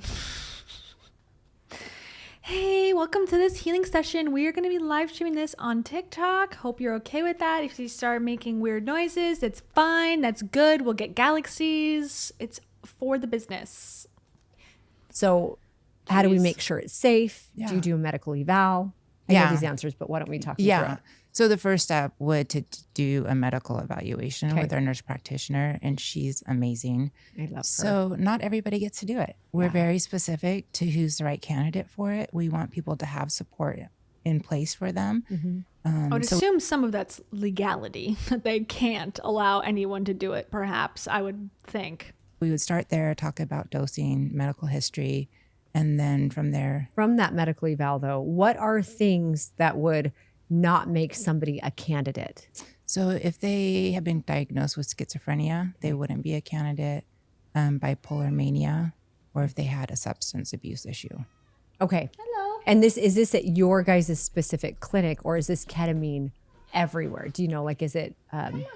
This is, I can only speak specifically to us. Okay. Yeah. Because I've read, and so you guys, just to kind of, I've read other places how ketamine can help with bipolar, but do your own research, find your own places nearby. Are there physical? Do not tell my dad that. He needs to be on what he's on now and not be doing any crazy treatments. Conditions that would, like, ketamine's not safe for someone who has. I love how she's just so casual about it. I heard that it helps heal bipolar, but like, just Google it yourself, guys. Okay, it's a very serious illness. Any kind of, like, I know, for example, someone couldn't do certain forms of therapy if they have heart conditions, or if they have high blood pressure, or if they're on an SSRI. Would that stop, if someone's on an SSRI, or would that stop them from ketamine? No, you can be on an Isn't that SSRI. awesome? Yeah, That's why I knew this answer. So you can be on an SSRI or a medicine for anxiety, and you can still do ketamine. And It's can you part be of- on blood pressure medication, or is that how cool is this? Yeah, so those blood pressure medication, SSRI, which I know pulls people out of the running for other types of treatments, like medically supervised substance type treatments. But I love that ketamine. It's like, no, it's safe for your body if you're on. In the other video, though, they said we ask everyone to stop taking their SSRI for 24 hours, or it's like 24 to 48 hours before the retreat, which is what they were talking about, the ketamine retreat. So it's, I guess, multiple times that they're doing it in this weekend or whatever. So this is a different answer than they gave previously. Lexapro or Wellbutrin or a blood pressure medication, or fill in the gap, it is safe for you to do ketamine because it's a low dose of, just to kind of summarize what she said, it's a low dose anesthetic that will, that when done properly, will help drop you into this amazingly therapeutic state. Will connect you to God. I love it. Okay, so they've done the medical eval. They're a candidate. Then what happens from there? Yeah, so then we would schedule their first ketamine session. We send them home with a guide of like how to prepare. You want to have a ride. You want to have an intention in mind. You skip breakfast that morning. And then when you get there, we do check your blood pressure. We talk about the intention that you have for it. And then we just get you really cozy in the bed. Her voice and her entire aura gives cozy, which is not a bad thing, but she is definitely a cozy lady. She's giving ketamine in the flesh. Separate it into 2 injections. The first injection is really little. It's just for your body to get comfortable To with feel the, it. Yeah, feel the medicine, get acquainted with it, and to get you in a state where you don't feel stressed and anxiety, things like that. So we put you on headphones and the eye mask, and then 10 minutes later, she'll do the other injection in the other arm. She always checks in with the patient first for consent. Like, how do you feel? Do you want to move forward? So you're in choice the whole time. I love that. Yeah. And so before we drop into the ketamine, we go through, we call flight instructions. I love it. Yeah. and just, talk about the experience and how to help ground. And then we also say at any point, if you need help grounding, you can put your hand out. We'll hold your hand, support you. You need anything, I'm here for you. And then we journal the experience. So I love this. And I've done ketamine at 2 different clinics, and obviously your guys' place, which I love. It is my vibe. And I did it at another place that I also love for different reasons before I even knew yours was available. I didn't know that there was, it was so widely. She went to a boys' clinic at first, and now she's at the girls' clinic. That's what she said in the other video, that she went to a masculine, cold ketamine treatment center, and now she's at the pink, women only, men go there too, I guess, but ladies focused, ladies owned and operated facility. Accepted and used. And I love that awareness is being raised here. Now, the first time I tried ketamine, or like I did the ketamine assisted therapy, it was an IV, and which was great. It was fine it was all that I knew. And so I did that probably 3 times, maybe 4. But the IV, they put an IV in, the whole time you're kind of going. The second they hit stop, and they would tell me, so I'm kind of raising awareness for everyone. What I liked about that coming in new was like, okay, as soon as you hit stop, it actually turns it off. And so you're never, no matter which way you do a ketamine assisted therapy, I never felt stuck in it. Does that make sense? Yes. I felt in choice the entire time. You could have them turn it up, or you could have them turn it down if it felt like a little bit much, kind of like the NAD IV that I do. It's like, turn it up, whatever. NAD is totally. What is that? NAD IV? How many IVs do you people need to function? I don't get it. Totally different. But so that was the way that I had it. Then I met you, and I mean, we met just so I have so much to say about you too, and I should have said it. But the truth is, that you're like the first female friend that I've had, besides Kira. So Kira's been lifelong. Yeah. Aside from Kira, you are the first female friend that I've ever had that had me feeling safe inside of real female friendship. So I've had. Isn't this person like a business partner? How come all of her friends are her business partners also? That cannot be healthy. That is not a good idea, to go into business with every single person in your life.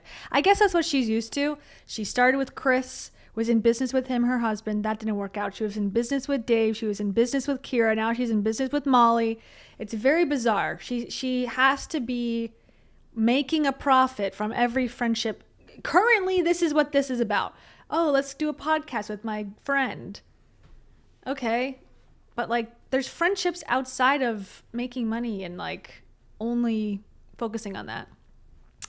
Thank you so much to Good Spider, Bad Spider. Oh my goodness. Thank you so much. Good Spider, Bad Spider says, picked a pear character looking at himself in the mirror saying, thanks for being you, with hearts popping out of his eyes. That's what you'll see if you're on ketamine. You'll see pear characters dancing around and giving you knowledge about your experiences in life. That's what I heard from this. And there's no side effects, and it's 100% effective for everybody, always. And maybe will heal bipolar and also is anti-inflammatory. Thank you. Thank you very much. Buzzing with joy. That's for you. And also, this is for you, Good Spider, Bad Spider. Deep belly laughs. I hope you have deep belly laughs today and every day. And thank you to Fads. Thank you so much, Fads. Fad says, your humor cracks me the F up. Keep up the good work. Well, Big facts. thank you. I will try to do my best, only with the help of Taro the kitty right here. She's the one that truly makes me smile and keeps me holy. Priceless, juicy nuggets. She's the true ketamine queen, right? This is my ketamine queen forever. Aww. She says she's going to give us a message from Source Energy. What is it? What's your message? Tell the people. Tell them. She's giving just more vibes, more purrings. That's actually a healing language that they give to us. Thank you so much. I really, really appreciate it. And also, I say this, finally. Time for me, you, and all the nations to get us some elevation. Hoo! Hoo! Hoo! That's Matthew McConaughey. Thank you so much. Okay, back to it. We're almost done, kind of. Friends, right? But they come and go. But in this phase of my life where so much has culminated and there's so much depth and nuance and things that I had shame for and marriages and all of this, to feel like I could be around a woman on the regular who held space for all of who I am and all of who I was. And there wasn't competitiveness. There's no, it was just beautiful. I feel the same way. And it was like divine. We'll get back to ketamine in a minute. Okay, I just wanted to say this. I manifested you in my life. You did? Yeah, because I reached out, I think a year ago through your social media to offer you ketamine. And then I didn't see it. Yeah, I'm not bitter. But I didn't hear back. But it was like, God's like, hey, reach out to her. And it's like, okay, noted. I did it. And then I have my friend come into town and we're having people over. And she's like, I'm going to bring my friend over. Is that okay? And you walk in my door and I was like, not a surprise. I've been calling you in. The thing is, I actually know you can call people in because, you know, in my life right now, I called someone in. Yeah. I'm not going to talk about it yet, but I did. We can create anything we want. I know. Coming in a future episode. There's so exciting. much excitement about it. Oh, that is. You know who I'm talking about? Yes. Of course I do. New boyfriend, I'm assuming. She's going to start the pattern all over again that she'll have to heal in 6 months, that she will be needing to recover from. The cycle continues. I'm sure it'll be in a future episode. Yeah. Okay. But that's the power. You can create anything in your life. And now we're close. Ketamine will give you friends. That's what I'm hearing. Ketamine will give you girlfriends if you're in need. Sorry. Don't watch that. Don't look at that. Look away. Hold on. Sorry. My Zoom popped up. Don't want to do that. Friends. Like literally, there are things I've prayed for twice a day. Please show me this. Please bring me this. Please. And Ketamine, please give me more ketamine. Please, God, please, I need more ketamine. I need more ketamine, please. Actually works, you know?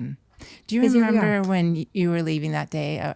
Maybe just at some point when we were at my house, I was like, hey, so I think we're going to heal people together. I have chills. Yes, I do. And here we are. I think you might have even said something. Why don't they just heal themselves? Why do they think automatically that they're going to heal other people?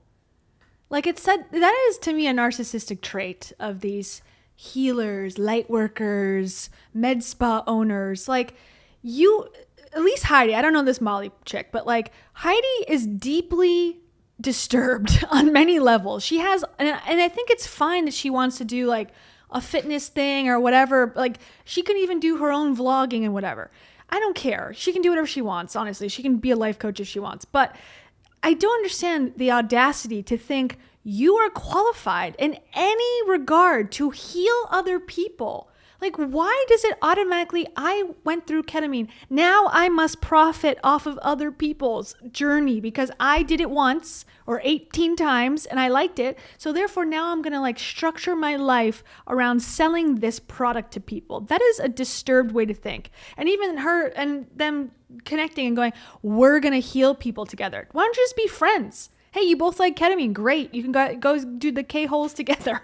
Like, why does it have to turn into a profit center, a capitalistic endeavor? I don't love that, obviously.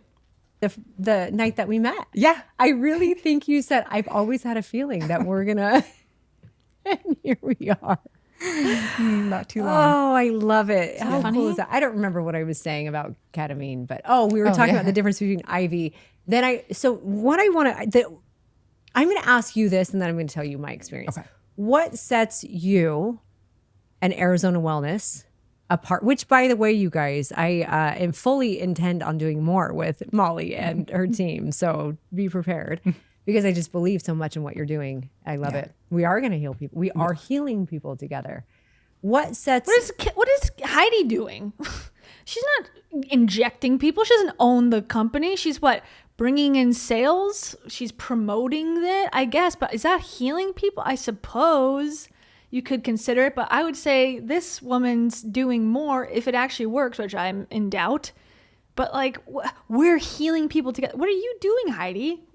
Coaching people to pay money on PayPal to go get a treatment? I'm healing people to get Botox. Oh, thank you. You guys apart from other people who do ketamine? So what I have heard is that patients that have tried it other places, they were put in a room by themselves. That was my experience prior. Yeah. Yeah. And I just don't know how I could do that. Because the first time I did it, I was like, am I breathing? Am I breathing? Yes. You are. I can't imagine. You're breathing. Yeah. You're your body completely is normal and fine. Yeah. But I can't imagine how I could have spiraled out of control if somebody wasn't in the room with me. Yeah. And I was able to just relax. Oh, Aona's in am here I with me. okay? Yeah. Yeah. Someone's here with me. So I think the first step to healing anything is safety. Yeah. And so that's, I think, a huge part of what's different with us. And then we build in a lot of time for integration. So a lot of times people will go have their experience, they're in and out in an hour. So we book it out for 2.5 to 3 hours because afterwards we want it. Because we get to charge them more money for it. We do 3 hours and charge them $100 an hour. Therefore, we get more income.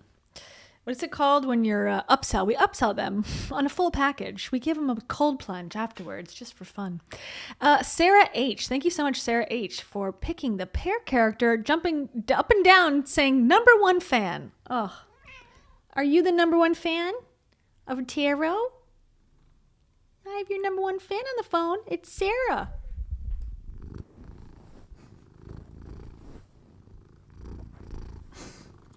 Say something. She usually is very talkative, as you can hear. When she's on the floor, she's screaming at me all day. You're a loser. Not you. She's not a loser. You're gonna get spanked by the universe. I should have played that the other moment. Somebody ought to smack you. I don't know why I chose mean things for you, Sarah. I'm sorry. I'll give you a nice one also. I want to go to Denny's with you. That's the best soundbite of all. Okay, we're almost done, for real. Integrate that experience and hold the space for you to talk about anything that comes up. Yeah, that was one of the things. A lot of people had messaged me and said, hey, I've had ketamine infusions. They did an IV infusion. And I've done 8 of them or whatever. They've done handful. And they said, I feel my therapist is telling me I need a ketamine clinic that can help with integration. And I do know, I was very shocked the first time I went to your guys' place.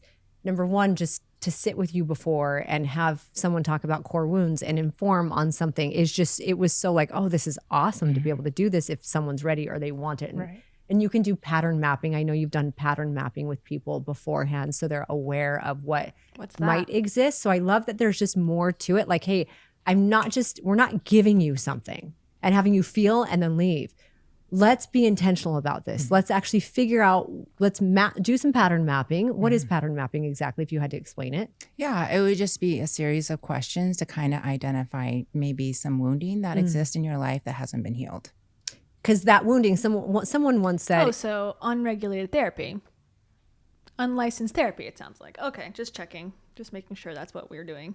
If you don't know what your wounding is, get into a relationship and you'll find it, Oh, right? 100%. It's in your life, you can kind of figure out what it is by what are the common themes of why things aren't working over all of the different areas of your life, because it's likely everywhere.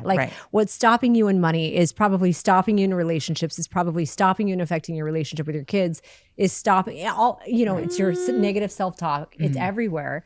And so Molly, you guys will do pattern mapping beforehand, which will then help create intention, walk into your clinic, which let me just say this too, it is so zen. I love it. I love it. It's so you just go, it's beautiful and light and airy and feminine, which I think is beautiful even for a man to kind of feel that nurturing and that love. Ketamine is so feminine. And then, yeah, it's just, I feel so held the entire time. So I remember I've sat with both you and Aona, and just sitting in that room and feeling like every single word that usually feels like too much for other people, because that's one of my things. Am I too much? Is like it's like enough for it's you guys can hold it. Yes. And I love that. Yes. And then I've sat with you and Aona when one of my family members or my friends was in there, because they were like, oh my gosh, Heidi, can you come with me? Absolutely. Yeah. But sitting there and hearing and witnessing how it happens is just so beautiful. You guys truly are attentive the entire time. And then after, you know, both my friends and my family members who I've experienced the session with just had so much they wanted. Sometimes they're like, yeah, like they'll come out of it and say, I don't really know how to put words to what I just experienced. But then it's like, blah. There's just stuff that wants to come out, even if it's stuff from years ago or their childhood. And it's so beautiful to see how you guys hold space. Like the amount of time that you give people to process is so, it's really rare. They are definitely charging by the hour. Come on. And beautiful. And I'm grateful I get to see you guys do it. You're so good. It is such an honor because they're so open after the ketamine and they have these insights or something they want to talk about, and to witness and hold the space for them is like my biggest honor. Yeah, I love that. You know, one of the things I do want to talk about before we wrap up is I've noticed, and I know you've talked about the connection between emotion, because some people might be listening, they're like, why does it matter if this stuff comes out? Like, who cares if someone sits in a room and hears me vent? But I know the other side of that. Like when emotion and feelings and experiences and trauma is trapped more than us, it's yucky for the body. Can you talk a little bit about what can happen if we don't allow this stuff to come out? Yeah, definitely. So when we have trauma and it's trapped in the body, it can turn to disease.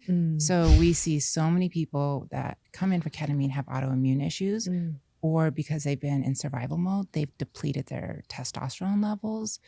So there's so many testosterone levels. It's a curveball. Health issues that come to play. They just make shit up. I'm telling you. It's hormones, and it's testosterone, then it's cortisol, then it's parasites. It's like they just make shit up and no one cares. When you don't treat your emotional health.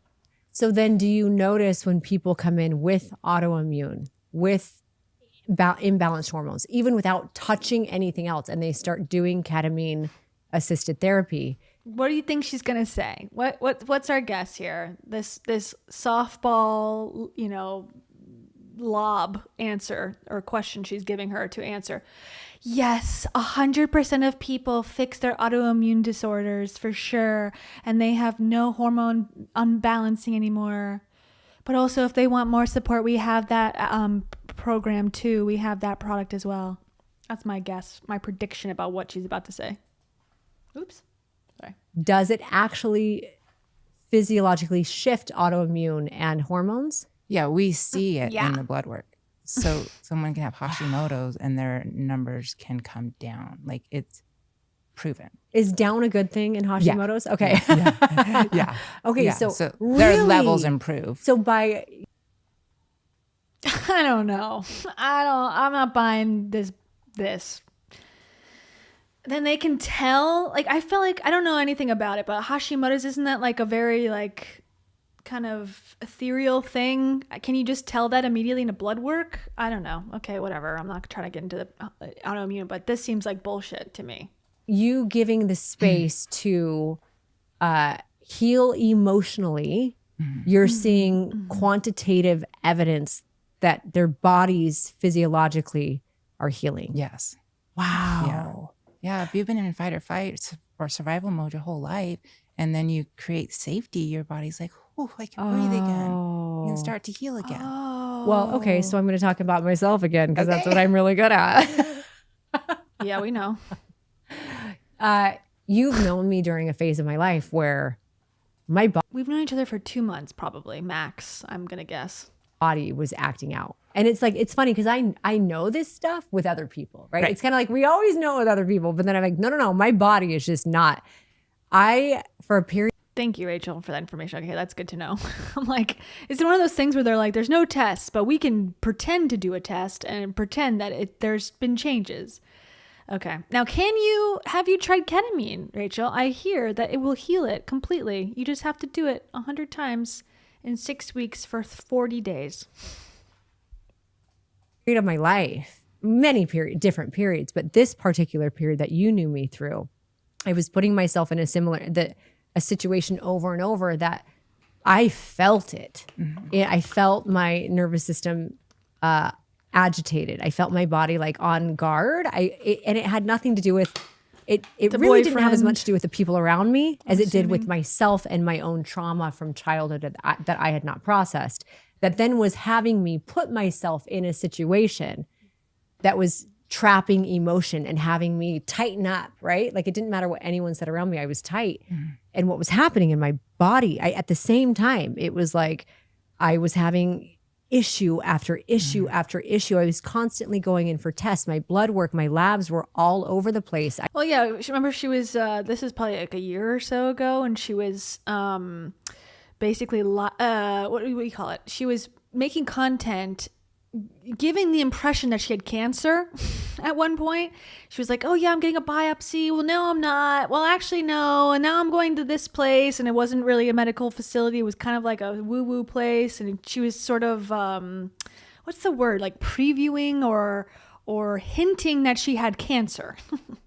That was a good period of time with Heidi. And she was making it very clear that she wanted you to think, without saying it, that she had like she had breast cancer.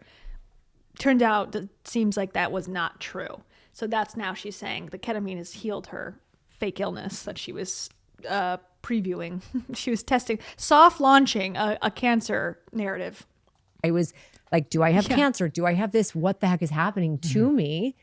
And then when I finally decided to start healing myself, that had me being like, okay, me in this situation is not good for me because I tighten up, I close up, I don't talk. Let me step out of it. It's like literally, I feel like my body immediately started healing. Yeah. Labs were showing, different biopsies I was having done were showing. It's like amazing. It's miraculous. My lymph nodes that were always swollen are I'm even like not feeling great right now. There's no lymph nodes, Molly. That's amazing. There's no lymph nodes anymore.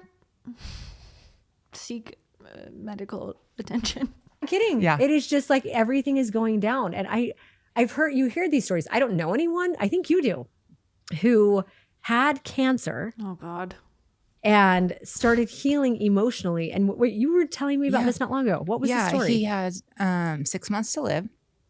And he started. What kind of cancer? Bullshit. I don't remember which kind of cancer. But oh my God, what kind of cancer he had? Wait, I don't know because it's a fake story and it's not real.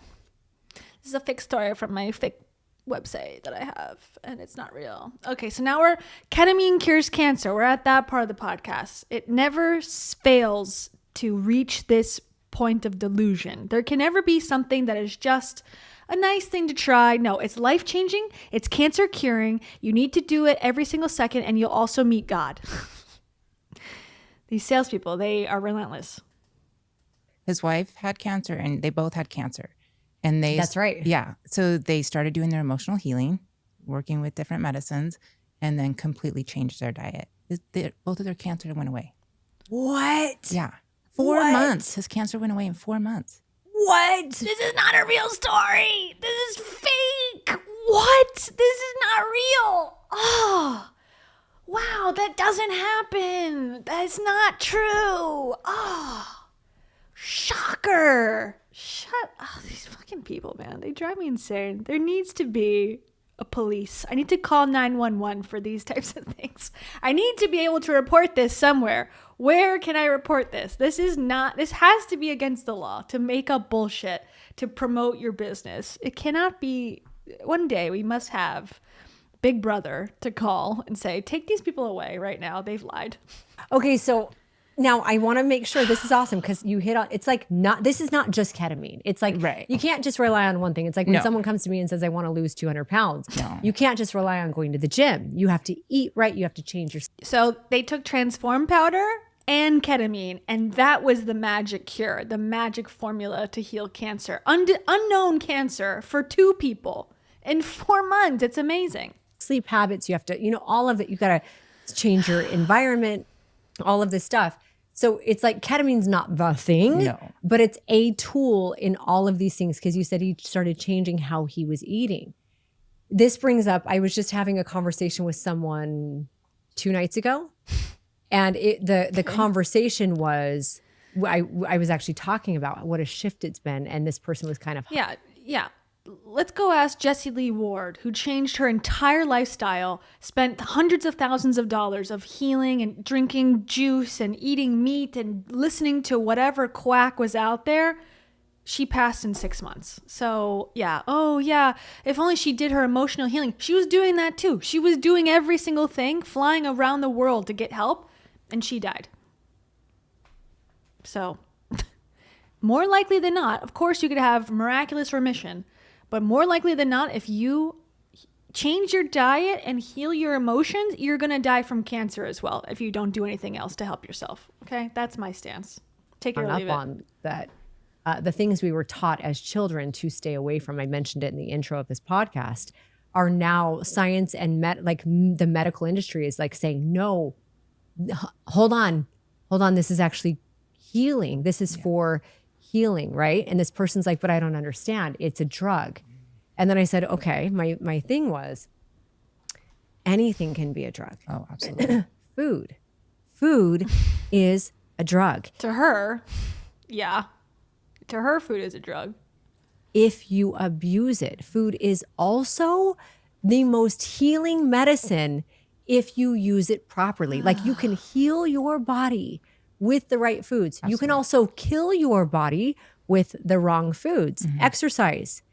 You can heal your body with the right amounts of movement. You can also kill your body. You can overstress it and put it in danger with the wrong kinds or too much exercise. So it's like, now we're seeing that. We've known that for years, right? But now we're seeing, okay, something like psilocybin or something like ketamine, it can heal your body. It can help put your body into a state of emotional peace. It can create neuroplasticity in your brain. It can heal you. And then also anything, when abused or used improperly, can definitely hurt you. Absolutely. So it's like, I'm starting to recognize, actually, this person, did I tell you who it was? At the end of the conversation said, thank you so much for opening my mind. It was really sweet. So sweet. You know who this person is. But I feel so included in this conversation. I don't know who you're talking about, what you're talking about. I just hope that they stop talking about, oh yes, if you eat the right foods, then you'll heal your cancer and do ketamine. It's just like, okay, let's wrap up this part of the conversation. I'm over it. It's really cool. And that's kind of what it's like. I've learned that I don't know everything, Duh. I'm so grateful to be in a day and age where so much is accessible, so much knowledge. I'm grateful to live in a day and age where we live in a day and age where like science is dead and grifting lives on. Growing, and we're learning things that, like, gosh, 30 years ago, 40, 50, a century ago, none of this existed. So what a beautiful gift, and what I'm finding for myself, and everyone can have their own stance on it, is do your own I do my own research, and then it's like the things that I choose to participate in, I always do it with always serve me, and I always monetize immediately. Caution and in moderation, right? It's like, you never, with food, I was bulimic, I was anorexic, I was a food addict, I've been all over the spectrum, restricting, binging, then restricting. And now it's like, I finally have come to this, like, okay, appreciation and balance, right? So I kind of... She's said this 100 times. She's done the How I Healed My Eating Disorder video 15 times across like a 10-year period of time. And she has not healed it yet, in my opinion. It's the same. Always do not go somewhere that doesn't make you feel safe. To anyone listening, like, make sure if you are wanting to experience or learn more about ketamine, go somewhere that feels safe for you.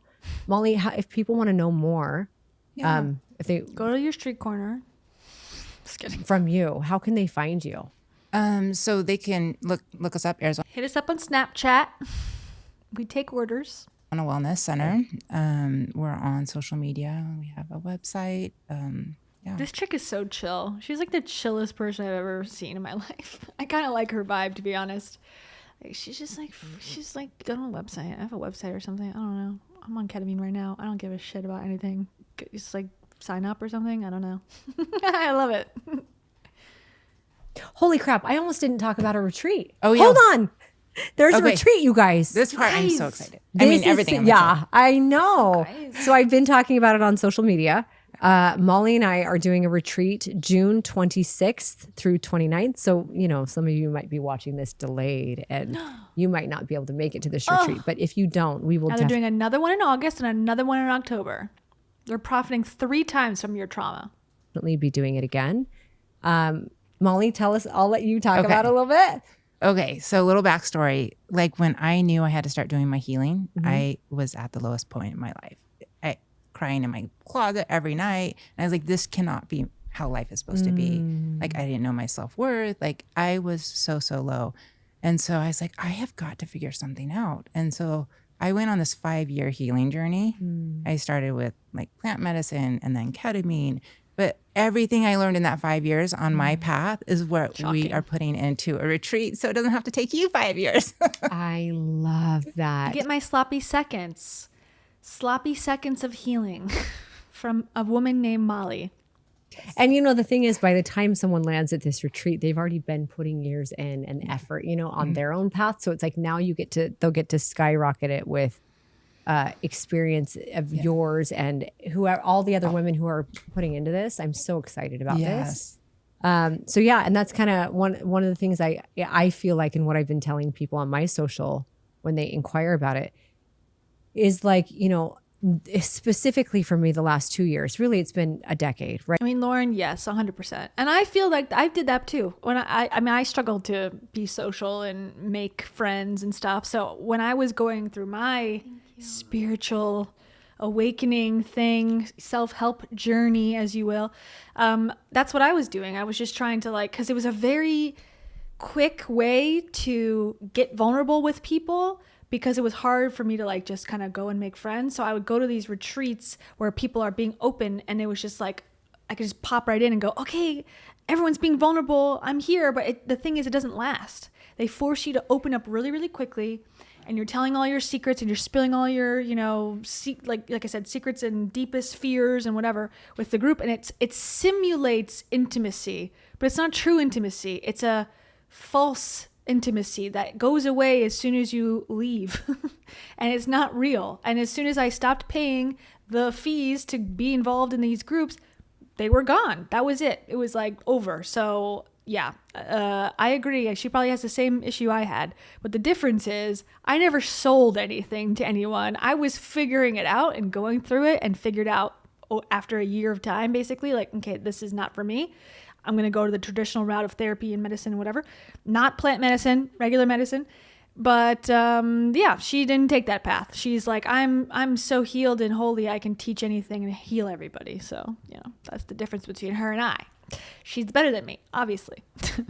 And thank you to Beth Peters. Beth Peters says, Tarot's Ketamine Therapy Retreat Fund. You like ketamine? Ketamine? I love to chew on her little belly. Okay, sorry, I'm being weird. Thank you so much. Excuse me, Beth Peters. Beth Peters, this is for you. Humans. And also? Wait, what? And also? Show up at his house. Don't show up at his house. And some guy 0000001. Thank you so much. I love your name as always. These two are competing for the most vapid award. Who would win? Molly versus Heidi. I think chill award, Molly wins by a mile. Vapid award, Heidi wins, I think. But they're very well matched in vapidity, if that's a word. What up, homie? And this is what I have to say. They are grifters. I agree. I'm literally telling you I'm Christ. Comment the word brainwash and we will send you the entire episode. Thank you very much. Okay, did I miss anything? Sorry for doing that. I know that's gross, and that was just because it's funny to me. Okay, we're literally almost done for real. But like really 3 minutes. deeply healing the last 2 years, and doing a lot of it publicly. Like She's been healing for the last 2 years, for the last 20 years, honestly. Since she's been in the public spotlight, probably 10 years. She's been healing and has healed and just finished healing and was healing and is done with healing in a 2-year cycle. Grieving publicly and divorcing publicly, which really has been 6 years, I guess. And just really trying to I would say find who I am, but remember who I am. Yeah. Right. Has been challenging, and it's been messy, and it's been beautiful all at the same time. And so what a gift. I've had women reach out to me as they followed my journey, wanting help in their life and what they're going through, and because they can relate to certain things that I've been through. Red flag. And so to finally be in a place where there's a space to educate and to love on and to heal in a slightly deeper way or much deeper, but a deeper way than I've been able to before. You know, it doesn't take away from, you and I have had this conversation, it doesn't take away from fitness that people know me for. It doesn't take away from nutrition that people know me for. It's Nutrition. People know her for nutrition. She only consumes powders all day. There's no nutrition going on. People know her for her nutrition. Okay. Gives a new perspective. Yes, those are still important, but there's this whole other layer, foundational layer of healing that works beautifully with fitness and with nutrition to create an actual peaceful, amazing life that you want. Absolutely. The trifecta: fitness, nutrition, ketamine. The key tenets of a good life. Absolutely. And so I'm really excited to share this with people. Yeah, and the retreat is exciting because it's 10 women, and I believe you heal the quickest through connection and belonging. And so to witness 10 other women in the same boat as you. Again, it's not true belonging. It's a temporary belonging because you paid a fee. It's not real. Like it's like this beautiful sisterhood. You go to those depths together, you hold space for each other. It's a place where women get to come and be away from their families, and we get to love and take care of them, you know, and it will 10x the healing. I love it. You guys are going to love Molly too. Okay. So if they're interested in the retreat, you can either, where should we send them? Yeah. So either of our social medias, but the website is Rewire Experience. And there's a form. You just fill out that form if you're interested. And then I'll schedule a call with you and we'll go from there. And then we'll reveal the price because it's in the multiple thousands of dollars, most likely, I'm guessing. Okay. I love it. Okay. So final words. Someone's listening. Just feel into this, Molly. And they're really in pain. They don't know where to go. Obviously, we've just given them a lot of tools. What do you feel? You're giving us a lot of tools. 1, ketamine. That's the only tool I've heard. Like they need to hear. Like what's one thing you want to leave her or him with? They do not have to suffer alone. Like you can suffer in a group for $5,000. We would love to witness them and sit with them. You know, we would love to be a tool to help support them. There are solutions and they can be quick. I love that. So if this touches anybody. She's been on a 5-year journey. She's like, it could be quick. I don't know. Is that true? Just reach out. Hopefully whoever listened just had the same relief sigh that I did. Thank you so much for being here. Thanks for having me. It's so fun. I love you. Come here. Bring it in. Oh. That wasn't a convincing hug. Sorry. What is sacred and not judgmental for? Fair to be judged? Nothing. Nothing is sacred. Hugs, fair judgment. I don't care. Nothing's off the table when you're living in mauve. That did a pretty good job, right? I mean, AI might be evil, but that's pretty good. I mean, it doesn't make any sense, but that's art, baby. Anyways, all right. That about wraps it up. If there's other topics you'd like to hear about, I think that's where Heidi's at. She's returned to sounding semi-normal in her voice. It's my room. And she's doing Ket. She's doing K on the reg. And that's what she's been doing. If anyone goes to the retreat, let me know. Would love to hear a recap, a review, and how much it costs. Just curious. So yeah, I'm working on some stuff as per usual. I have nothing to report yet, but I'll be back next Thursday, baby, and we'll have another thing to talk about. So let me know what you want to watch and we'll do it. Okay. And now, since Heidi is kind of like a country, she's not even a country girl. Actually, this is in honor of Rachel. And this is, since we're in Hollisville, we're going to listen to the Hollisville music of choice.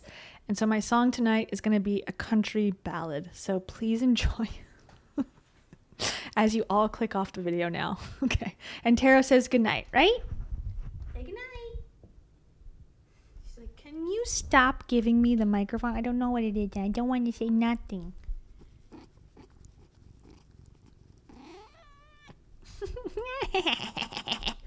Good job, Tara. Okay. Peace. Thank you for being here. Thank you.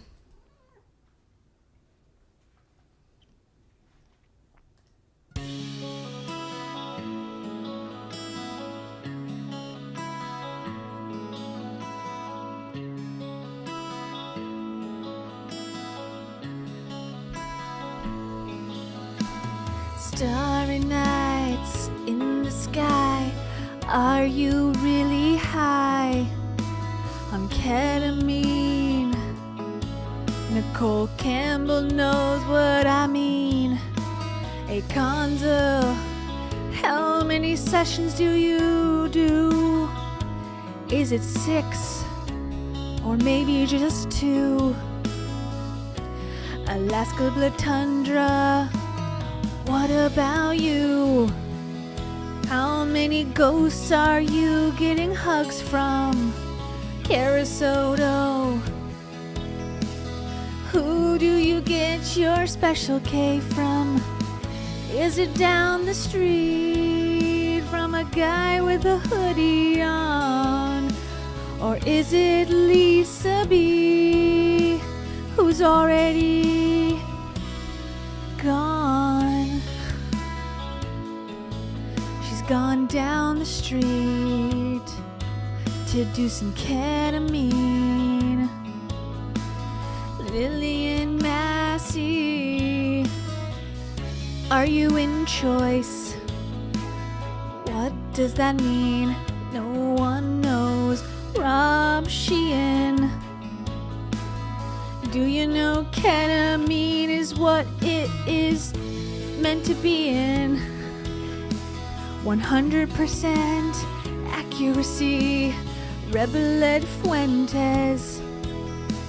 There's no one that's tried it that hasn't been healed automatically. Isn't that amazing, Mary? Isn't that a crazy statistic? It's almost ballistic. Elif Madison, did you take your medicine? And by medicine I mean ketamine, because other medicines are bad for our queen. Heidi, Mr. Info, don't act like you don't know everything about ketamine. We covered it all like it's a dream. That was like Nirvana-esque. Okay. Thank you. Good night.